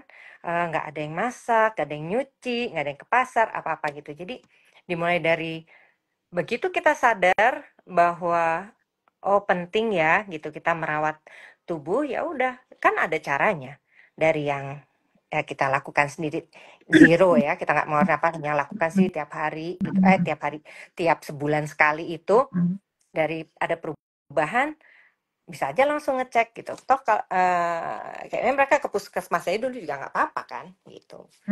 Nah, kalau nggak salah kan layanan puskesmas juga kayaknya bayarnya juga nggak seberat. Tapi kembali lagi ya, yang penting sih kesadaran dari diri sendiri itu. Betul, betul. Jadi kita melakukan edukasi, selalu edukasi dan edukasi lagi, sosialisasi gitu. Dan Ya, betul. sharing-sharing teman-teman survivor itu juga sangat bermanfaat. Jadi mereka juga melihat bahwa apalagi yang di Loving gitu ya, kita tuh apa ya, tampilannya tuh harus selalu menarik, nggak boleh kayak orang sakit gitu. Kita tuh punya chairwoman kita yang dulu sebelum aku, namanya Mbak Samantha Barbara, bikin buku khusus untuk para warrior and survivor. Itu testimoni juga di dalamnya. Tapi beliau juga menulis bahwa jangan menjadikan kanker ini sebuah momok gitu, bahwa kalau terkena kanker itu akan mati. Tapi kanker itu sesuatu yang bisa kita kita taklukkan kok gitu ya. Yang penting kita harus semangat, kita harus cantik gitu kan. Dan cantik itu bukan berarti gimana, tapi your inside gitu loh. Kalau kita menyayangi diri kita sendiri gitu kan, kita care sama diri kita sendiri kan, automatically kita tuh punya confidence, ya kan. Nah, jadi dari situ ya kita harus jaga diri kita sendiri, siapa lagi kalau bukan yang menjaga kita sendiri gitu. Ya nggak sih Mbak Ira? Betul, ya benar. Ya, makasih banyak self care ya. Jadi kita peduli pada diri sendiri dulu ya, kemudian peduli pada orang lain, keluarga dan orang lain. Oke, Gigi bilang penerima bantuan iuran BPJS Kesehatan sangat berguna untuk rawat medis kanker, termasuk kanker payudara. Iya betul. Dan memang harus dibuka skema gratis gitu ya untuk kawan-kawan perempuan yang tidak bisa mengakses atau tidak bisa membayar iuran BPJS setiap bulan, itu harus ada gitu ya, BPJS gratis itu. Nah, Mbak Dede, tapi di Indonesia juga orang kayanya banyak loh, orang kaya banyak gitu. Jadi ya orang ya kan, tapi juga orang miskinnya banyak. Jadi gapnya itu luar biasa gitu, besar kalau di Indonesia itu. Yang miskin-miskin banget, yang kaya-kaya banget gitu ya. Nah, gimana yang kaya ini jangan gunain BPJS gitu ya, itu karena itu milik atau haknya orang miskin. Yang pertama, yang kedua ya pakai yang bayar dong gitu ya, yang macam-macam gitu, asuransi kesehatan yang macam-macam ini gitu, dan berdonasi gitu ya, kan Mbak gitu ya, berdonasi gitu untuk yang miskin gitu. Jadi kita saling mensubsidi gitu, karena nggak habis kok rezekinya gitu kalau kita berdonasi dikit aja, donasi 100.000, 200.000 nggak masalah, itu nggak akan habis gitu ya kalau betul sekali. untuk yang orang kaya, apalagi kalau orang kaya yang punya deposito banyak yang cukup, kasih aja bunga depositonya ya kan ya Mbak ya, bunga deposito disumbangin gitu kan nggak bermasalah. Gitu. Nah, Mbak, tadi Mbak Dede kan ngomong soal mitos-mitos nih gitu. Nah, ini penting Mbak. Gini, banyak banget mitos dan hoax gitu ya, seputar kanker payudara. Tadi Mbak Dede sudah mulai membuka dengan kutukan. Waduh, ini orangnya. Ada sih Bapak. Saya juga dari teman-teman, oh gitu kan. Ya, lemes banget gitu rasanya. Ya ampun, kok kayaknya nggak percaya sains banget gitu, kok kayak orang ada yang begini banget gitu. Aduh, ya emang itu bahaya banget ya, mitos-mitos itu disebarin, apalagi sekarang dengan media komunikasi yang udah lebih canggih, teknologi informasi yang lebih canggih, sosial media, itu tangan-tangan tuh kan jahil banget, nggak bisa diem itu. Kalau tangan jari-jari itu langsung ngetik gitu ya, langsung hoax, jadinya jatuhnya hoax. Nah, yang pertama, mitos-mitos seputar kanker payudara itu apa aja, Mbak? Yang pertama ya, Mbak, ya, karena ini bahaya loh, bahaya banget. Yang kedua, bagaimana agar kita bisa menyaring nih informasi-informasi yang ada di sosial media yang bertebaran gitu ya. Ini kan netizen juga jahil-jahil dan banyak juga yang jahat gitu ya, yang usil gitu loh, bikin hoax. Nah, ini kan kadang-kadang orang termakan nih hoaxnya, cuman baca gitu, oh ada ini, ternyata nggak tahu, nggak disaring dulu nih informasinya gitu ya, nggak akurat gitu, nggak valid. Jadi bagaimana kita bisa memfilter gitu ya, memfilter informasi-informasi yang akurat dan valid, yang pertama, agar kita tidak terjebak pada hoax-hoax tadi, percaya pada hoax, dan yang kedua, mitosnya apa aja seputar kanker payudara, mungkin itu dulu. Ya, salah satu mitosnya ya, misalnya, contoh, mereka nggak mau mengecekkan breast cancer, breastnya itu karena takut mamografi itu nanti menyebabkan kanker menyebar. Terus Hmm. kanker payudara itu karena genetik. Tapi Hmm. nyatanya resikonya enggak, nyatanya kecil gitu loh Hmm. resikonya gitu. Memang Hmm. ada tapi Hmm. kecil gitu. Terus yang terkena kanker payudara itu hanya perempuan gitu. Nyatanya laki juga Itu bisa gitu mitos, kan. betul. Terus ada lagi stigma-stigma yang bikin pasien kanker payudara itu tidak dapat disembuhkan gitu. Hmm. Terus perempuan yang terkena kanker payudara itu tidak bisa bekerja lagi. Jadi banyak hal. Hmm. Sebenarnya kalau mengikuti IG-nya Love Pink itu ada. Kita kasih mitos-mitos yang memang sering terjadi di Hmm. masyarakat kita ya gitu. Itu tadi salah satu yang aku sebutnya itu contoh-contoh yang umum lah yang terjadi gitu. Nah, ya Hmm. mereka Nah, harus mulai menyaring sebenarnya kayak kalau mau bertanya tentang kesehatan ya tentunya lihatlah ke internet yang berhubungan dengan kesehatan ya mana hmm. Kemenkes gitu kan di Hmm. websitenya mereka atau di misalnya mau ke breast cancer bisa ke Lovepink atau ke lembaga yayasan lain serupa yang juga punya website itu kan lebih lebih jelas dibanding ya kayak TikTok misalnya melakukan oh ini gitu misalnya gitu kan mereka langsung wah gitu nah padahal kan enggak kok gitu pakai deodoran lah atau yang pakai apa eh itu tadi bra kawat gitu kan banyak sih kekuatan-kekuatan kayak begitu yang akhirnya membuat kayak mitos penyebab kanker payudara gitu. Betul, betul, iya, banyak banget berseliweran ya, jadi harus difilter dan harus tanya ke ahlinya gitu. Jadi jangan percaya juga Iya, kalau misalnya TikTok gitu ya, bukan berarti nggak boleh gitu, tapi ya disaring aja informasinya gitu. iya, iya, Boleh ke betul, Instagramnya Loving ya untuk mengetahui mitos-mitos dan ya tanya pada dong, expert gitu. Nah Mbak, betul.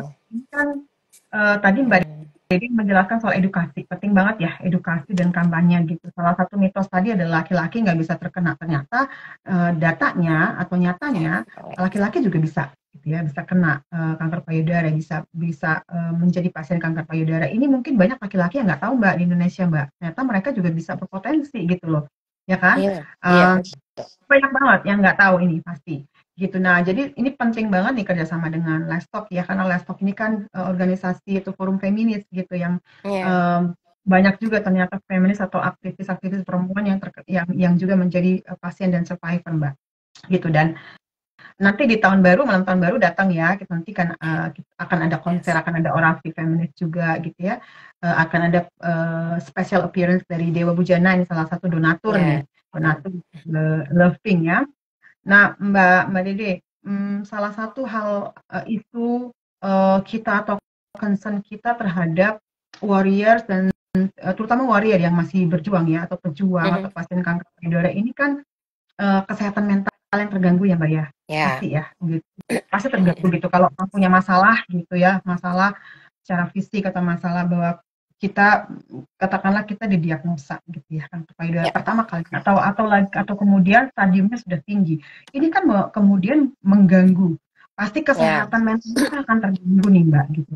Nah, kalau kalau Mbak Dede sendiri punya saran, kira-kira apa yang bisa dilakukan oleh para pejuang kanker payudara ini sebelum menjadi penyintas gitu ya, masih berjuang, mereka harus, oh ternyata saya harus kemo, saya harus menjalani banyak sekali terapi gitu ya, atau ya, treatment gitu. Nah, gimana untuk menjaga semangat dan tidak down ya dengan persoalan ini gitu, tapi tetap bisa ceria. Tadi kan salah satunya mempercantik, maksudnya mempercantik itu bukan harus make upan sampai menor gitu, tapi gimana nih kita supaya bisa menjaga penampilan kita ya, juga untuk menjaga diri kita sendiri gitu ya, kita menyenangkan diri sendiri bukan untuk orang iya, lain gitu ya, betul, ya iya, betul, betul, cantik gitu ya, dari dalam dari luar gitu, kita terserah kita mau berdandan seperti apa, pakaian seperti apa, salah satunya mungkin itu yang bisa membuat mood kita itu jadi memboosting mood gitu ya.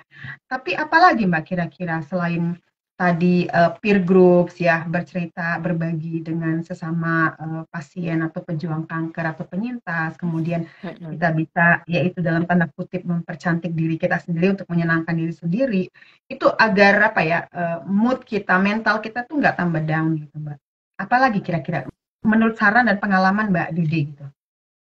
Ya, kalau kayak di kita itu makanya kita punya event Mbak namanya She Mhm. Itu. eh Hmm, oke. she, S-nya share, H-nya heal, Hmm, E-nya adalah empower. Nah, di situ oke. kita memberikan Ya, kayak support eh pengetahuan ya, karena itu penting. Jadi pada saat kita tuh down, karena kadang-kadang di dalam pikiran kita hal-hal yang belum terjadi itu udah menjadi kekhawatiran kita ya, gitu. betul, Dan betul. kita harus menambahkan knowledge-nya mereka dengan Mm-mm. yaitu tadi edukasi tadi gitu kan, atau sharing itu bahwa kita memberitahukan info-info tentang apa sih sebenarnya treatment apa sih yang harus mereka lakukan gitu kan. Mm-mm. Wajar nggak sih nih kalau di kemo ketiga mual-mual misalnya Mm-mm. kayak gitu. Nah, ada yang di kemo ketiga udah capek mau berhenti gitu. Padahal jangan gitu kan. Memang itu fase di mana harus dilewati. Itu tadi ya, pendampingan yang kita berikan adalah seperti itu untuk mereka berjuang. Kita tuh punya WA grup untuk warrior, Mbak. Jadi mereka saling berbagi gitu, dan kita punya survivor yang juga dokter di situ yang memberikan pengetahuan Hmm, tentang enggak ini harusnya begini, ini akan oke. begini. Sebelum kemo atau sebelum radiasi Mm-mm. sebaiknya minum air, terus Mm-mm. macam-macam lah. Pokoknya dikasih info-info tersebut Mm-mm. supaya mereka juga lebih apa ya, lebih kan kalau lebih siap tentunya eh, akan tahu. Memang nggak semua bisa begitu. Ada yang dikasih tahu gitu malah lebih down gitu kan. Nah itu biasa personal touch ya. Jadi kita Mm-mm. komunikasi. Jadi pengetahuan itu sendiri, terus apa ya, kayak support dari keluarga itu juga perlu. Kita punya WA group untuk caregiver karena itu sangat ngebantu ya. Yang sangat membantu adalah keluarga terdekat gitu ya, anak, suami, atau orang tua, atau sahabat gitu tuh, eh, itu bisa tuh. Jadi waktu yang terjadi dengan saya sharing tentang pengalaman saya Mbak ya, yang Mm-mm. terjadi sama sahabat saya itu waktu meninggal, Ya. begitu kemo dia menutup diri. So aku bilang, Hmm. kenapa? Enggak, nanti lo keturunan. Nggak menular. Kanker itu kan bukan penyakit menular, kanker payudara bukan penyakit menular gitu kan. Terus jadi dia kelihatan depresi. Dia bilang, aku mau ketemu kamu, aku bilang Mm-mm. gitu. Akhirnya boleh. Jadi saat dia kemo ketiga waktu itu dia udah mulai yang rambutnya sudah mulai dibotakin, terus dia sudah mulai muntah-muntah terus. Itu tuh nemenin aja, hanya nemenin, nggak usah ngomong, nggak nanya sakit apa enggak gitu. Mm-mm. Jadi udah hanya nemenin di situ, Mm-mm. you will be fine gitu udah. Dan semangat teman-teman, kayak kalau di Laughing tuh kita saling menyemangati gitu. Jadi bener-bener jangan sampai down. Kalau sampai eh, mereka bener-bener kayak berhenti gitu, kita kita cari gitu yuk. Teman-teman sedekat biasanya ngomong ke tim kita, tim fasilitator gitu, ada si A lagi down nih, udah yuk kita visit. Karena itu yang perlu dukungan emosional ya. Terus pendidikan tentang deteksi itu sendiri gitu, bahwa tentang breast cancer itu sendiri gitu yang mereka juga perlu tahu. Mm-mm. Itu sih Ya, menurut aku Mbak. Ya, ya, hal apa yang makasih membuat banyak. supaya dia Mm-mm. tidak terlalu down ya. Jadi mereka tahu bahwa ada kok, ada kesempatan sembuh kok gitu dong. Ya, ya. Dan harus apa ya, membangun seseorang untuk menjadi lebih positif gitu kan. Nggak Mm-mm. gampang ya Mbak Ira ya gitu. Tapi Betul, betul. that's the only way gitu loh. Karena 80% kesembuhan itu datang dari diri kita gitu. Dokter mau berupaya apapun kalau kitanya Mm-mm. nggak mau gitu. Iya kan? Mm-mm. Jadi Betul. energinya sendiri harus kita ubah Mm-mm. menjadi positif dulu gitu, bahwa apa? Kamu mau sembuh sekarang, mau sembuh. Oke, yuk kita sembuh. Kenapa? Kamu misalnya yang punya anak, yuk kamu punya anak loh yang masih membutuhkan kamu kayak gitu. Ya. Terus misalnya ya udah anaknya udah nikah, ada loh cucu kamu misalnya kayak gitu. Jadi hal-hal tersebut lebih ke emosional sih Mbak Ira ya, rata-rata kalau yang Mm-mm. aku baca gitu dari tim tuh seperti itu. Tapi begitu. Jadi kita lucu, suka kirim foto-foto. Ini aku begini loh, aku begini Betul, ya. loh. Terus kita punya Menarik. istilah-istilah yang kita ke kampus yuk gitu. mengubah istilah rumah sakit jadi kampus, Ya. mengubah apa namanya, kemo tuh jadi kemo party karena kan agak-agak fly gitu ya. Terus mengubah radiasi itu seperti yuk kita sunbathing yuk gitu. Jadi Oke, oke. ya mungkin ada yang apaan sih orang gua lah pusing ya, mungkin kayak gitu ya. Tapi that's the way Membantu gitu. Kalau ya. terus-terusan, jadi kan merubah. Jadi kita membantu merubah mindsetnya dulu Betul, betul. gitu supaya dia bangkit untuk lebih positif gitu. Betul, betul. Oke, jadi eh, ada beberapa nih saran ini saya pikir penting banget untuk digarisbawahi ya teman-teman semua gitu. Pertama tadi ada kesadaran diri dulu gitu, ada Ya. kesadaran diri untuk menyebarkan energi aura positif dalam diri sendiri. Gitu. Jadi dari kita dulu gitu, karena memang penyakit apapun kalau nggak dari kita pengen sembuh ya itu nggak bisa ya apapun saya pikir penyakit apapun kalau kitanya udah down duluan gitu itu udah nggak bisa gitu udah nggak bisa sembuh tapi dari kitanya dulu memotivasi diri kemudian kita merasa oh saya masih punya banyak waktu saya punya harapan saya punya mimpi yang belum bisa direalisasikan gitu maka saya harus bangkit harus semangat harus kuat gitu satu yang kedua tadi Mbak Dede mengatakan jangan menutup diri gitu. Jangan menutup diri gitu kalau misalnya kadang-kadang kan karena depresi ya Mbak ya Ya, itu kita udah menutup semua pintu jendela itu udah kita tutup gitu kita udah nggak betul. mau berhubungan dengan orang luar entah kita nggak percaya atau kita udah merasa kita udah pesakitan dan kita udah mau udah siap udah mau mati aja nih gitu ya gitu nah mungkin pikiran-pikiran seperti itu yang harus dibuang ya Mbak ya tadi positive Iya, thinking kemudian juga membangun motivasi meskipun berat gitu pasti depresi gitu tapi bukalah sedikit gitu sedikit hati gitu ya dengan kawan-kawan at least kalau nggak mau dengan perempuan lain sama penyintas gitu sesama pejuang iya, aja dulu ya peer group tadi kita saling cerita karena saya punya pengalaman ya buruk Mbak tadi ya saya cerita ada kawan yang akhirnya meninggalkan kita semua dan saya mulai curiga gitu karena dia orangnya aktif gitu ya aktif banget tiba-tiba hilang gitu saya WA saya pertama di WhatsApp grup keluarga Lestok saya kemudian ini kemana ya kok nggak ada kabar ada yang tahu nggak kabarnya nggak ada jawaban juga gitu saya berkali-kali ada di beberapa WhatsApp grup yang sama nggak ada juga jawaban lalu saya WA Mbak saya wapri secara pribadi gitu saya WA apa kabar gitu Mbak bla bla bla beberapa kali saya curiga gitu dan ini ada sesuatu nih gitu jangan-jangan dia sakit jangan-jangan kenapa-napa gitu kan nah yang buat saya curiga lagi karena itu pesan dibaca tapi nggak oke. dibales ya kan gitu. Lalu saya ke IG-nya, saya kirim pesan lagi, gitu. Nggak dibalas juga gitu. Sampai akhirnya kejadian gitu ya. Dan nah jadi teman-teman jangan menutup diri gitu. Berbagilah kepada siapapun yang dipercaya gitu. Nggak harus ke Ya, semua orang betul. yang dipercaya gitu. Yang dipercaya yang dekat dengan kita gitu. Jadi ada kita bisa saling curhat gitu ya Mbak. Itu penting dan kemudian cari bantuan konseling-konseling gitu, Ya. konseling yang ya itu berperspektif pasien kanker payudara, pejuang kanker payudara seperti itu. Nah, tadi ada yang bilang Lofi membuat kita tidak merasa sendiri melewati semua treatment gitu ya. Jadi teman-teman nanti bisa kontak Loving, bisa ke IG-nya Loving gitu ya. Ini juga kita untuk menyebarkan Ya. pengetahuan, pendidikan dan kampanye peduli kanker payudara terhadap semua. Nah, ini tadi dari ada yang menyebut kemo sebagai beauty treatment gitu kata Mbak Widi. Ya, jadi tadi bahasa-bahasa itu penting ya Mbak ya, mengubah bahasa Ya. itu membuat itu membantu sekali penyembuhan, membantu banget kita supaya nggak menggunakan kata-kata yang kok kayaknya kok serem gitu ya Mbak ya. Iya. Kayaknya ini malah membuat kita down gitu. Jadi ya udah beauty treatment yuk gitu ya kalau mau kemo gitu. Ya ini menarik, menarik. Jadi bahasa itu ternyata bisa membuat mood kita gitu ya, membangunkan motivasi kita, membuat kita lebih tergerak. Oh, nggak serem kok gitu ya, misalnya seperti itu.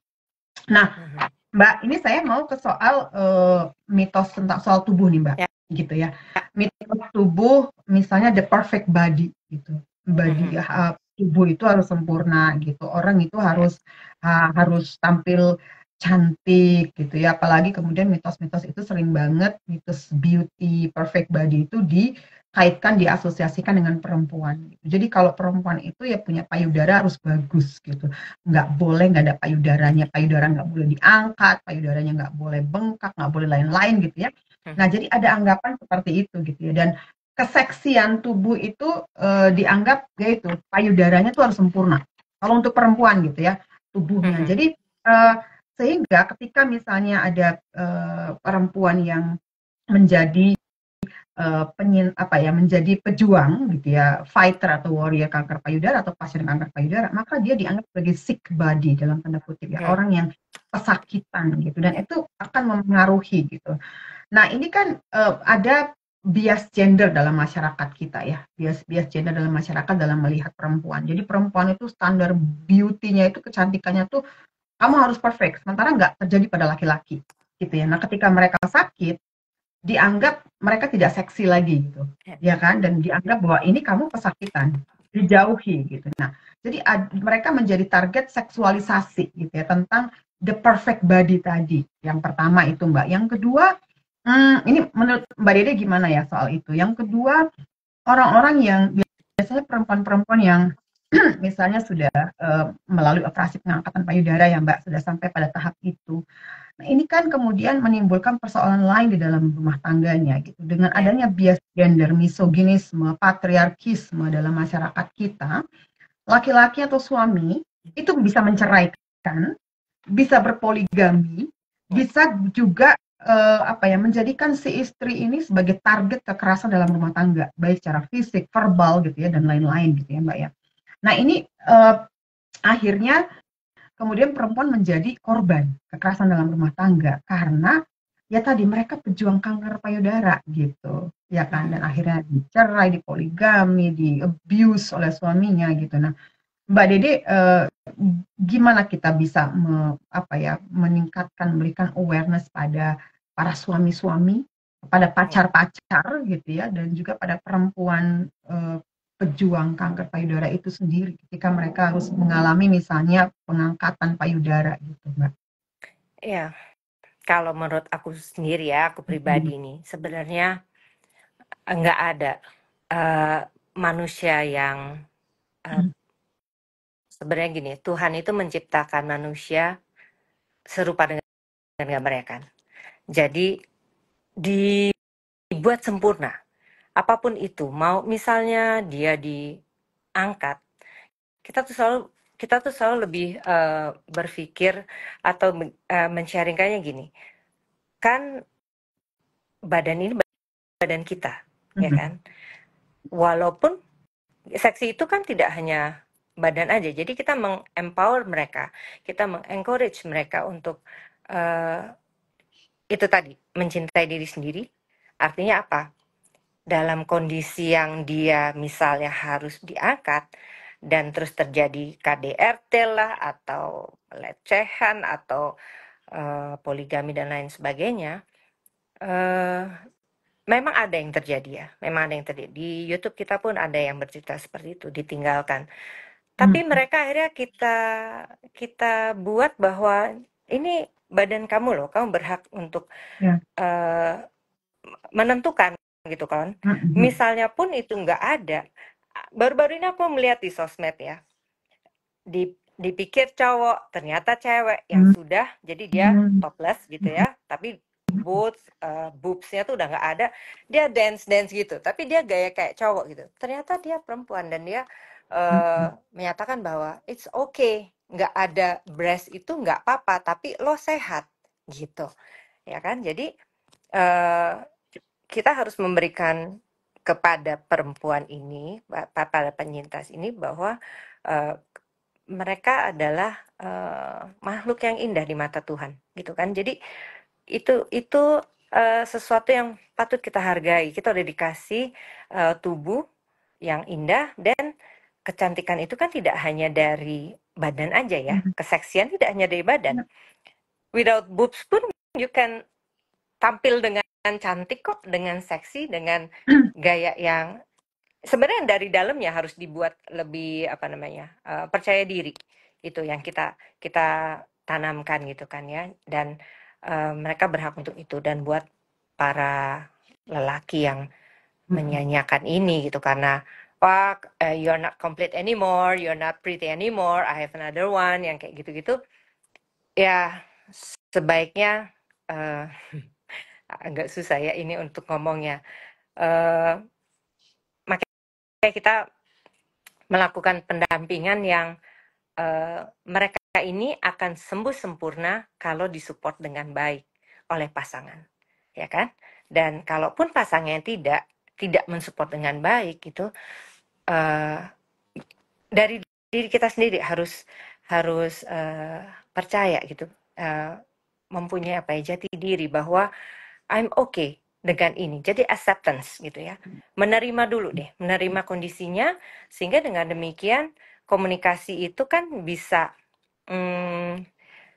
terjadi gitu ya. Bahkan kalau dia melakukan kekerasan dalam rumah tangga itu yang agak sulit ya. Jadi kalau buat saya para lelaki, para suami, para pacar, ada loh yang di Loving ada pacarnya tahu dia terdiagnosis tapi tetap dinikahin dan kondisinya is okay gitu sampai sekarang baik-baik aja. Dan kembali lagi mencintai, menikah, mencintai itu kan menerima apa adanya ya dalam keadaan apapun. Nah itu yang harus kayak ada orang terdekat yang harus mengingatkan itu gitu loh. Tapi ya kembali lagi semua itu decision ada di dalam kita gitu loh Mbak Ira. Betul. Ya, jadi penting edukasi gitu ya, kampanye ini bukan hanya untuk perempuan pejuang kanker atau pasien kanker payudara, tapi juga keluarga ya. Keluarga harus menargetkan keluarga, orang terdekat, suami, pacar gitu ya, kakak, adik, orang tua, semua orang-orang terdekat itu yang bisa menjadi support system pertama gitu. Betul. Lalu kemudian sesama pejuang, sesama pasien atau sesama penyintas itu juga bisa memberikan semangat dan solidaritas, empati dan berbagi pengalaman dan pengetahuan gitu ya, karena pasti sangat kaya ya pengetahuan dan pengalamannya berbeda-beda, itu bisa membantu gitu. Jadi memang support system tadi juga ada di sini di chat yang mengatakan support system itu penting banget, betul ya. Support systemnya adalah keluarga kita sendiri pertama, kemudian keluarga kita sendiri gitu ya. Maka sebenarnya program-program kampanye dan raising awareness dan juga pendidikan ini harus diberikan juga yang menargetkan keluarga sebagai support systemnya gitu ya. Karena kalau udah keluarga tidak bisa menerima kita gitu ya, atau sudah membuli kita gitu ya, itu sudah itu yang membuat kesehatan mental terganggu tadi gitu. Nah, kalau saya akan baca sedikit ya, ada beberapa chat di sini yang Loving memberikan perubahan bagi kawan-kawan yang ada di sini yang mengikuti sebagai warriors. Kemudian Mbak Wiji bilang ya jangan pernah menyebutkan penderita gitu ya, karena itu bahasa sekali lagi itu penting banget gitu. Bahasa itu bisa mengubah mood, motivasi kita gitu ya, kemampuan kita untuk bernegosiasi dan menerima itu dari bahasa-bahasa yang kita gunakan. Bahasa itu memengaruhi loh, ketika kita ngomong dengan orang kamu penderita, wow, kayaknya menderita sekali gitu. hidupnya, gitu kan. Jadi jangan menjadikan pasien atau pejuang kanker payudara sebagai korban gitu, sebagai orang yang menderita gitu. Enggak, gitu bisa happy kok ya, bisa mereka cantik dan lain-lain gitu. Nah, sadari adalah bentuk self reward, mencintai diri sendiri. Kemudian ada yang mengatakan di awal saya juga menutup diri, alhamdulillah bergabung di Loving bisa memotivasi diri. Nah kemudian lebih percaya diri ketika bergabung. Perlu banget dari Farid mengorganisasi laki-laki peduli breast cancer katanya, ini dari Farid. Ya betul, kayaknya penting banget ini ya, laki-laki yang peduli breast cancer atau laki-laki yang juga menjadi penyintas ataupun pejuang breast cancer itu sendiri. Ada yang mengatakan ya berterima kasih dengan diri sendiri mulai saat ini gitu. Ya mencintai diri sendiri gitu ya. Itu juga penting tadi sebagai bagian dari reward dan juga menghargai dan mencintai diri sendiri atau self care gitu. Tapi juga jangan lupa untuk mencintai orang lain juga gitu. Jadi salah satu tadi yang juga kita diskusikan adalah yuk lihat orang sekitar kita nih gitu. Tadi kalau ada kita mulai ini kok dia tiba-tiba menutup diri nih, datangi gitu. pelan-pelan gitu. Nah itu mungkin kesadaran itu yang kita kalau orang udah ada sesuatu nih kayaknya kita punya feeling gitu. Nah gimana nih cara kita untuk mendekati orang tersebut gitu ya agar dia tidak terus menutup diri gitu. Karena itu bisa membahayakan juga ya buat Betul. kawan-kawan kita. Mbak Dede, ini kalau di negara barat nih ya, misalnya di Amerika, gitu itu perjuangan kanker melawan kanker payudara itu juga menjadi perjuangan feminis loh Mbak, gitu di sini untuk melawan stigma dan diskriminasi terhadap tubuh tadi, Ya, mendobrak stigma tubuh yang seksi gitu ya Mbak. Mbak Dede kan berbicara soal otoritas tubuh, kita ya, punya hak untuk memilih gitu ya, kita punya hak terhadap tubuh kita sendiri dan membuat standar lain gitu ya bahwa mitos-mitos kecantikan perempuan bahwa payudara harus perfect gitu ya, harus sempurna gitu, tubuh itu harus ideal. Itu kan sebenarnya dikonstruksi di masyarakat patriarki. Nah, di barat itu ada yang mentato bekas operasinya loh, ya, Mbak, bekas operasi kanker ya. payudara. Kemudian ini jadi kebanggaan buat mereka gitu ya, buat kawan-kawan perempuan penyintas gitu kanker payudara. Nah, kalau menurut Mbak Dede, bagaimana sih kita membuat kanker payudara ini menjadi persoalan feminis di Indonesia gitu, gerakan perempuan di Indonesia, dan bahkan kita bisa mendorong organisasi feminis dan gerakan perempuan untuk aktif menyuarakan persoalan kanker payudara seperti yang kita lakukan saat ini gitu ya. Mungkin orang-orang lebih oh ini persoalan penting juga gitu, persoalan mungkin orang menganggap persoalan sepele gitu ya. Persoalan apa sih persoalan yang lebih besar tuh ada persoalan negara, persoalan militerisme. Oke, kita nggak mengecilkan persoalan itu, oligarki nasional gitu ya. Enggak, kita nggak mengecilkan, tapi persoalan keseharian seperti ini gitu yang ini mematikan banyak membunuh perempuan Indonesia juga harus diangkat gitu karena di apa di beberapa LSM perempuan gitu ya itu juga mengangkat isu femisida misalnya gitu tapi pembunuhan ya pada perempuan. Nah ini pembunuh perempuan tapi dengan cara lain dengan melalui kanker payudara. Bagaimana Mbak kita bisa apa ya membuat gitu ya perempuan yang terlibat di Gerakan. gerakan perempuan gitu organisasi feminis juga bisa punya kepedulian gitu terhadap pejuang-pejuang kanker payudara. Apa sih yang diperlukan dari gerakan perempuan di Indonesia untuk para survivor dan para warrior yang ada di Indonesia ini, Mbak? Itu mungkin dan setelah itu satu lagi pertanyaan saya terakhir ya karena sudah jam 9 di sini. Oh, oke. Iya. Untuk gerakan perempuan dulu ya. Sebenarnya Mhm, sih yang diperlukan adalah bahwa ya itu kayak kayak menyatakan bahwa apa perfect itu apa perfectly imperfect gitu. Jadi memang sebenarnya nggak perfect badan kita, tapi it's okay gitu. Karena kita tuh diciptakan sama Tuhan memang sempurna di mata Tuhan. Jadi apapun itu kan semua mhm, dengan kehendaknya ya gitu ya. Bahwa kita masih itu tadi dibilang bahwa terima kasih ke tubuh kita, ke badan kita bahwa sampai saat ini kita masih berada di sini dalam kondisi apapun melalui journey treatment cancer itu tidak mudah gitu. Bahkan dari pertama betul. kita mulai didiagnosis bahwa you got cancer itu kan benar-benar udah down banget gitu ya Iya, Mbak Ira. Jadi iya betul. gerakan-gerakan ini ya tetap apa ya kayak mengempower bahwa Mhm, ya itu perfectly imperfect gitu bahwa nggak apa-apa nggak sempurna gitu kan dan melakukan gerakan-gerakan seperti kampanye untuk melakukan sadari dan sebagainya itu mhm, dan apa ya kayak uh, aware lah dengan iya, sekitar gitu bahwa mhm, ini penting mhm, loh jangan dianggap karena gini ya ada yang misalnya cerita atau termasuk lingkungan sih, termasuk lingkungan ya Mbak. Jadi kan mhm, mhm, salah satu faktornya kan lingkungan yang banyak asap rokok misalnya, ya mhm, kan? mhm, Ya mhm. gerakan-gerakan di itu pun juga baik gitu. Yuk, jangan merokok dong. Ini kan bisa untuk mengurangi resiko kanker juga gitu Iya, kan? mhm, mhm, Karena mhm, eh, kepedulian-kepedulian yang kayak gini-gini pun bahkan anak sekarang pun mereka malah dengan yang lainnya gitu kan alat-alat yang lain dan itu mhm, perempuan-perempuan juga nah gerakan-gerakan kayak gitu bahwa hey ayo loh kalian tuh punya risiko ini loh dengan merokok atau melakukan mhm, apalah ya banyak mhm, hal gitu jadi apa ya kayak eh, supaya mereka bisa menyadari gitu kan pentingnya deteksi dini, terus lingkungan yang sehat, lalu apa ya support dari masyarakat lainnya sih sebenarnya ya. Ya, betul. Ya. Terima kasih.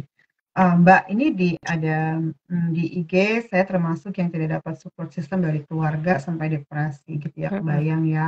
Kita ikut berempati, Ya. kemudian tapi alhamdulillah bisa gabung di grup Pink gitu ya, Love Pink. Jadi bisa lebih happy gitu. Jadi ya happy-happy aja gitu sendiri ya. Itu penting banget untuk boosting gitu ya.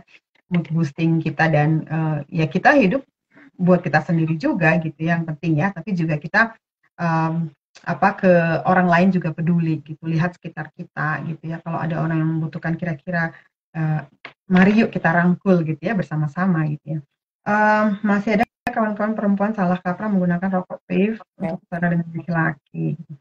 Nah, ini soal rokok ini juga masalah yang saya itu termasuk orang yang anti rokok, Mbak. Dari dulu tuh saya saya nggak bisa banget kena asap rokok gitu ya. Dan saya punya alergi dan nggak bisa gitu. Jadi kalau udah kena asap rokok tuh kayak udah mau pingsan, rasanya udah mau mati gitu loh, Mbak. Mm-mm. Gitu dan sejak jadi sudah sebenarnya sejak lama saya anti rokok ya gitu, asap rokok gitu dan itu kan memang berbahaya ya buat siapapun ya. Itu sangat membahayakan. Jadi Ya. saya pikir yuk kita sama-sama menciptakan lingkungan yang bersih yang udara yang bisa dihirup gitu. Itu Aman. kan bagian dari hak asasi manusia ya, menghirup udara yang bersih gitu ya, yang segar, bersih gitu ya, jauh dari polusi itu juga hak setiap orang gitu. Jadi kadang-kadang kalau kita bilang, jangan merokok dong, nah kita bilang, oh, lu kayak ini punya lu sendiri aja ini ya gitu ya. Misalnya kita bilang tadi transportasi atau di mana gitu, bahkan di rumah sakit Mbak, di Ya. bandara tuh saya waktu pulang ke Ya. Indonesia, di bandara orang merokok gitu. Terus kemudian di ATM tuh. Jadi Mm. ketika kita masuk ke ATM gitu ya, bilik ATM itu tuh kita udah nggak bisa bernafas lagi karena orang yang di ATM itu sambil bayangin ya kecil begitu, kemudian kita Iya, masuk. iya.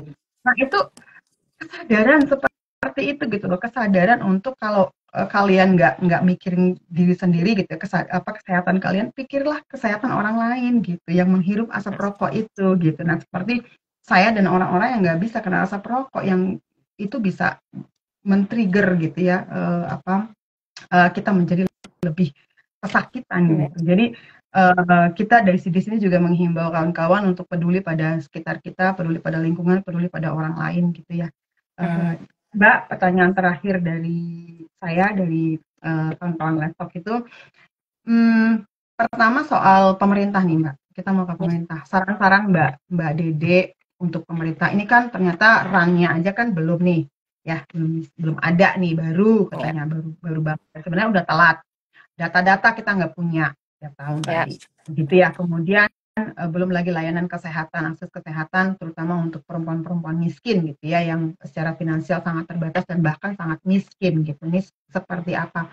Jadi menurut Mbak Dede, advokasi untuk pemerintah gitu ya, Ya. karena pemerintah semalam saya baru diminta menjadi salah satu narasumber untuk Human Rights Defender membicarakan HAM dari perspektif antropologi, perspektif keseharian gitu. Saya bilang ini persoalan HAM banyak banget di Indonesia gitu. Nah, ini termasuk HAM ya, termasuk persoalan HAM ketika pemerintah atau negara itu absen atau lalai gitu ya, mengabaikan tanggung jawabnya di mana banyak sekali ternyata perempuan-perempuan itu yang kemudian menjadi pasien kanker payudara tapi tidak juga ditangani gitu oleh pemerintah. Ini kan sebenarnya Mm. pelanggaran HAM Ya. juga yang orang tidak melihat. Keseharian kita tuh banyak sekali kita melakukan pelanggaran HAM baik oleh negara, pengabaian, kelalaian negara atau absen, dan juga kita sebagai seorang private citizen gitu ya, seorang warga negara yang juga sebenarnya harus menerapkan gitu nilai-nilai ya itu tadi gitu ya, baik secara agama, secara hak asasi manusia, secara moral gitu, memberikan support sistem buat orang lain. Nah kalau Ya. pesan Mbak Dede terhadap pemerintah, kira-kira apa yang pemerintah harus lakukan? Apa yang bisa kita advokasi sebagai private citizen, Mbak, Ya. untuk pemerintah agar punya program gitu ya yang benar-benar bisa diimplementasikan. Juga ada misalnya edukasi ya, Ya. edukasi Ya. juga penting. Itu juga harus kerjasama dengan pemerintah. Apa yang bisa kira-kira bisa kita kolaborasikan dengan pemerintah? Bagaimana mengadvokasi pemerintah agar mereka lebih peduli lagi terhadap Ya. pasien dan Kanker payudara. fighter kanker payudara gitu Mbak. Dan itu pesan satu yang kedua pesan untuk sesama pejuang gitu, Oke. fighters, warriors, dan survivor kanker payudara itu apa gitu. Dan yang ketiga pesan untuk semua kita yang ada di Indonesia, baik yang menjadi pasien dan ataupun bukan fighter kanker payudara. Itu terakhir Mbak, silakan Oke. pesan-pesan Mbak Didi. Ya. Bukan suatu kebetulan di awal Oktober kemarin 2024 ini kan ada AACC. Jadi itu kayak conference tentang cancer. Nah, di situ itu sudah dari Menkes sendiri sudah membuka tentang tadi yang saya bilang ya, run untuk kanker. Sebenarnya itu run kanker payudara yang harus sudah dilakukan. Jadi mereka memang sudah mempunyai program untuk penanggulangan kanker. Dan karena kanker payudara termasuk nomor 1, jadi ternyata belum ada runnya dari kita tidak kebetulan juga di tanggal 31 Oktober kemarin membuat forum advokasi kanker payudara Indonesia. Nah, di sini yang kita mau lakukan adalah bahwa ya tadi kita bekerja sama gitu ya, bekerja sama dengan pemerintah yang notabene sudah menyediakan alat-alat kayak mamografi dan juga USG di beberapa kota-kota kecil gitu, karena untuk pemeriksaan itu pun juga masih jauh dan jangkauannya juga susah. Nah, dari situ sebaiknya bisa bekerja sama nih dengan kita LSM yang yayasan-yayasan yang memang peduli tentang kesehatan payudara dan menangani breast cancer itu sendiri. Jadi melakukan itu tadi kampanye kita tentang sadari atau early detection ya. Jadi dengan USG, dengan MAMU, mereka mendapatkan fasilitas itu. Dan tentunya SDM-nya, profesionalnya juga harus disiapkan. Karena dengan demikian baru tuh kita bisa sama-sama menurunkan angka kematian yang diminta untuk dilakukan setidaknya 2,5% tiap tahunnya, itu ada penurunan gitu kan. Kalaupun ada fasilitasnya tapi terus tidak ada SDM-nya untuk melakukan, kan juga percuma. Sementara kita bisa mendatangkan mereka-mereka ini gini, yang membutuhkan gitu kan, seperti yang apa Lasting lakukan saat ini dengan gerakan 10.000 USG gratis tersebut. Itu kita kan bekerja sama dengan Dinkes setempat gitu kan. Jadi seperti itu hal yang baik dilakukan. Dan sebenarnya kayak tadi yang masalah BPJS dan lain-lainnya itu juga udah termasuk di dalam rencana advokasi dan memang sudah menjadi isu dari tahun lalu sih. Bahkan ya kayaknya dari tahun lalu gitu, bahwa sebaiknya dari yang stadium dini pun sudah mendapatkan fasilitas BPJS tersebut pengobatannya, jangan yang stadium lanjut yang baru di cover gitu. Sementara untuk yang menjadi zero untuk masyarakat yang dengan keterbatasan financial itu mungkin masih panjang, tapi itu menjadi hal yang baik sih tadi di-share sama Mbak Ira ya. Itu juga mungkin bisa menjadi pertimbangan nantinya. Dan yang stratanya di atas sebaiknya juga menggunakannya asuransi gitu ya. Nah, kalau untuk itu tadi ya, untuk pemerintah. Jadi semoga dengan peluang untuk dibuatnya RUN kanker payudara ini, kita bisa implementasinya juga cepat gitu. Jadi tidak dilama-lamain gitu. Maksudnya terlalu banyak birokrasinya gitu. Harus gini, harus itu, harus ini. Karena kita udah berkumpul beberapa organisasi yayasan ini yang peduli dengan kanker payudara untuk menyuarakan, dan itu tidak hanya dari Jakarta aja, tapi ada Bandung, ada Makassar kayak gitu. Jadi ya semoga ini didengar ya, apa yang menjadi advokasi kita untuk pemerintah gitu. Dan untuk pesan untuk para pejuang kanker itu, warrior maupun survivor, hidup itu di tangan Tuhan. Jadi kalau sampai detik ini kita masih bernafas, itu kita perlu hanya mengucap syukur bahwa kehidupan itu akan terus berlanjut. Dan dari dalam hati kita harus punya positif bahwa kita bisa sembuh.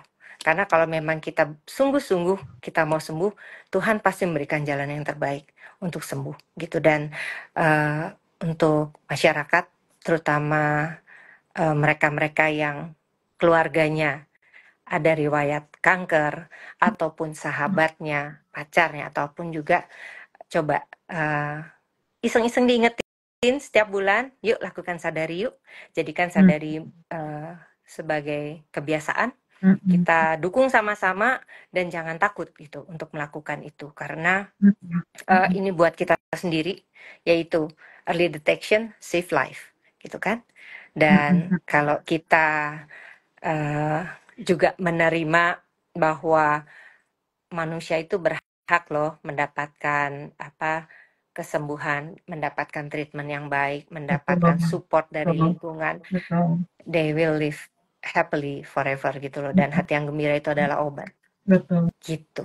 Terima kasih banyak Mbak Dede. Wah, thank you. Luar biasa tadi pesan-pesan dari Mbak Dede ya. Jadi ada banyak tadi pesan-pesan Mbak Dede, dan mendapatkan treatment dari awal itu juga bagian dari hak asasi kita. Itu kalau kita ngomongin hak asasi manusia, nah itu bagian dari hak asasi untuk jauh dari rasa sakit gitu ya, dari sakit apapun termasuk kanker payudara, itu adalah bagian dari hak asasi kita sebagai manusia gitu. Dan negara itu harus wajib hadir melindungi, memenuhi tanggung jawabnya gitu, memberikan treatment dan memberikan yang terbaik gitu ya, untuk kesehatan semua warga negaranya gitu. Dan sama anggota masyarakat juga kita seperti itu, kita punya tanggung jawab loh, kita punya kewajiban terhadap sesama gitu ya.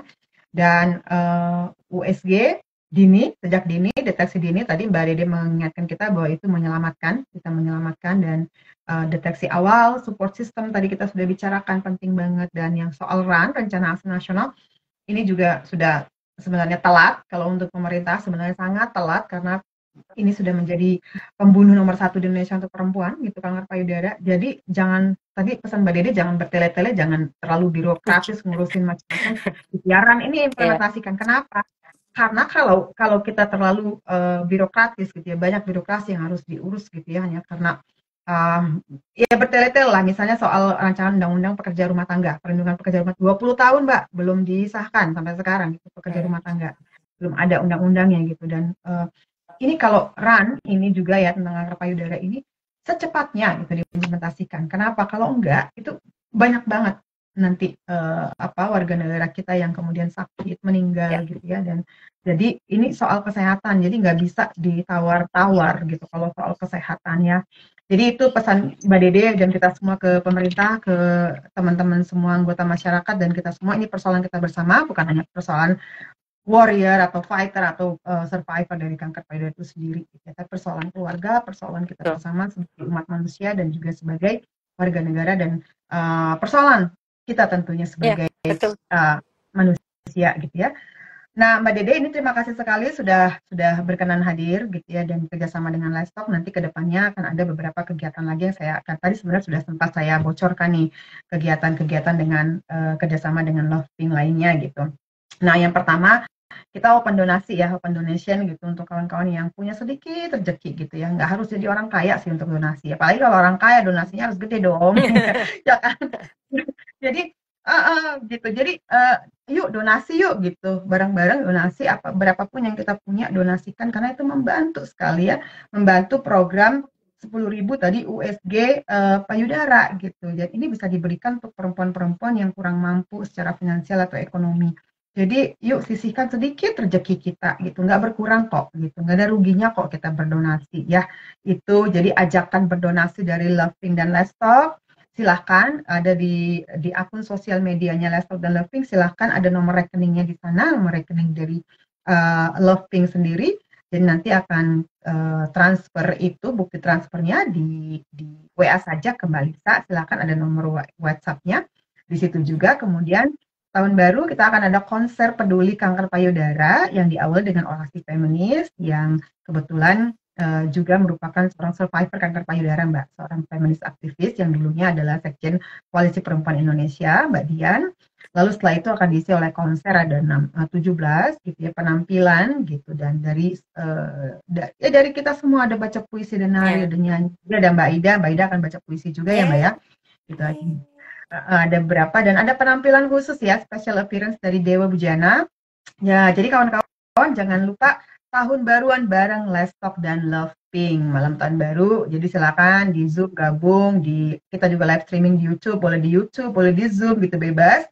Dan nanti akan ada senam sadari gitu dari Love Pink. Nanti akan kita share, nanti bisa kita praktikkan bagaimana sih senamnya gitu ya untuk sadari tadi. Karena ini penting banget ya sadari ya.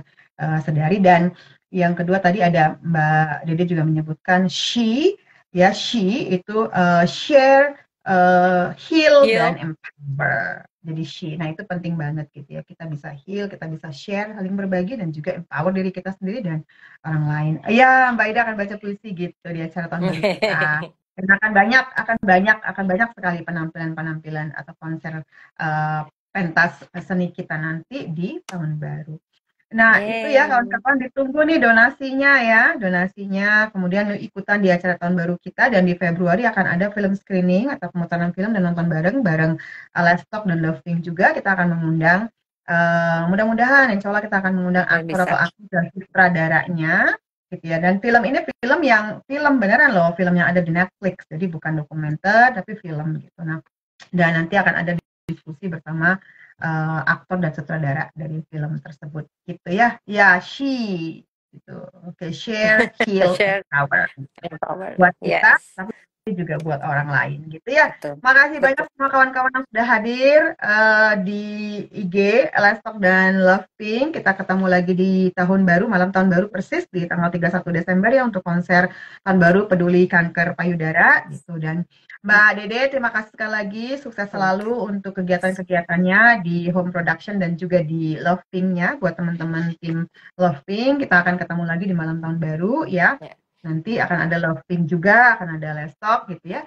Terima kasih sekali lagi. Mohon maaf atas segala kekurangan. Saya Ira, host kegiatan kita kali ini. Saya pamit dan undur diri. Sekali lagi terima kasih untuk kawan-kawan semua, untuk semua. Tetap semangat ya dan tetap semangat, jaga mood, jangan sampai depresi gitu ya dan down, dan yuk berbagi gitu ya, berbagi dan berdonasi. Mbak Dede, makasih sekali lagi. Selamat malam semuanya. Mbak Dede ya, Thank you so sehat-sehat much, Mbak selalu. Ira. Mbak. Iya, sama-sama, Kenapa? makasih. Salam buat keluarga dan semua tim Love Pink. Yes. Terima kasih. Thank you. Nanti Thank you so kawan-kawan, much. terima kasih. Rekaman IGTV akan kita unggah di kanal YouTube Lesok ya, akan kita sebarkan Yes. nanti link. Jadi Oke. silakan diikuti share. Terima kasih. Dadah, sampai Dadah. ketemu semuanya. Sampai jumpa. Terima kasih. Bye-bye. Dadah. Terima kasih. Terima kasih.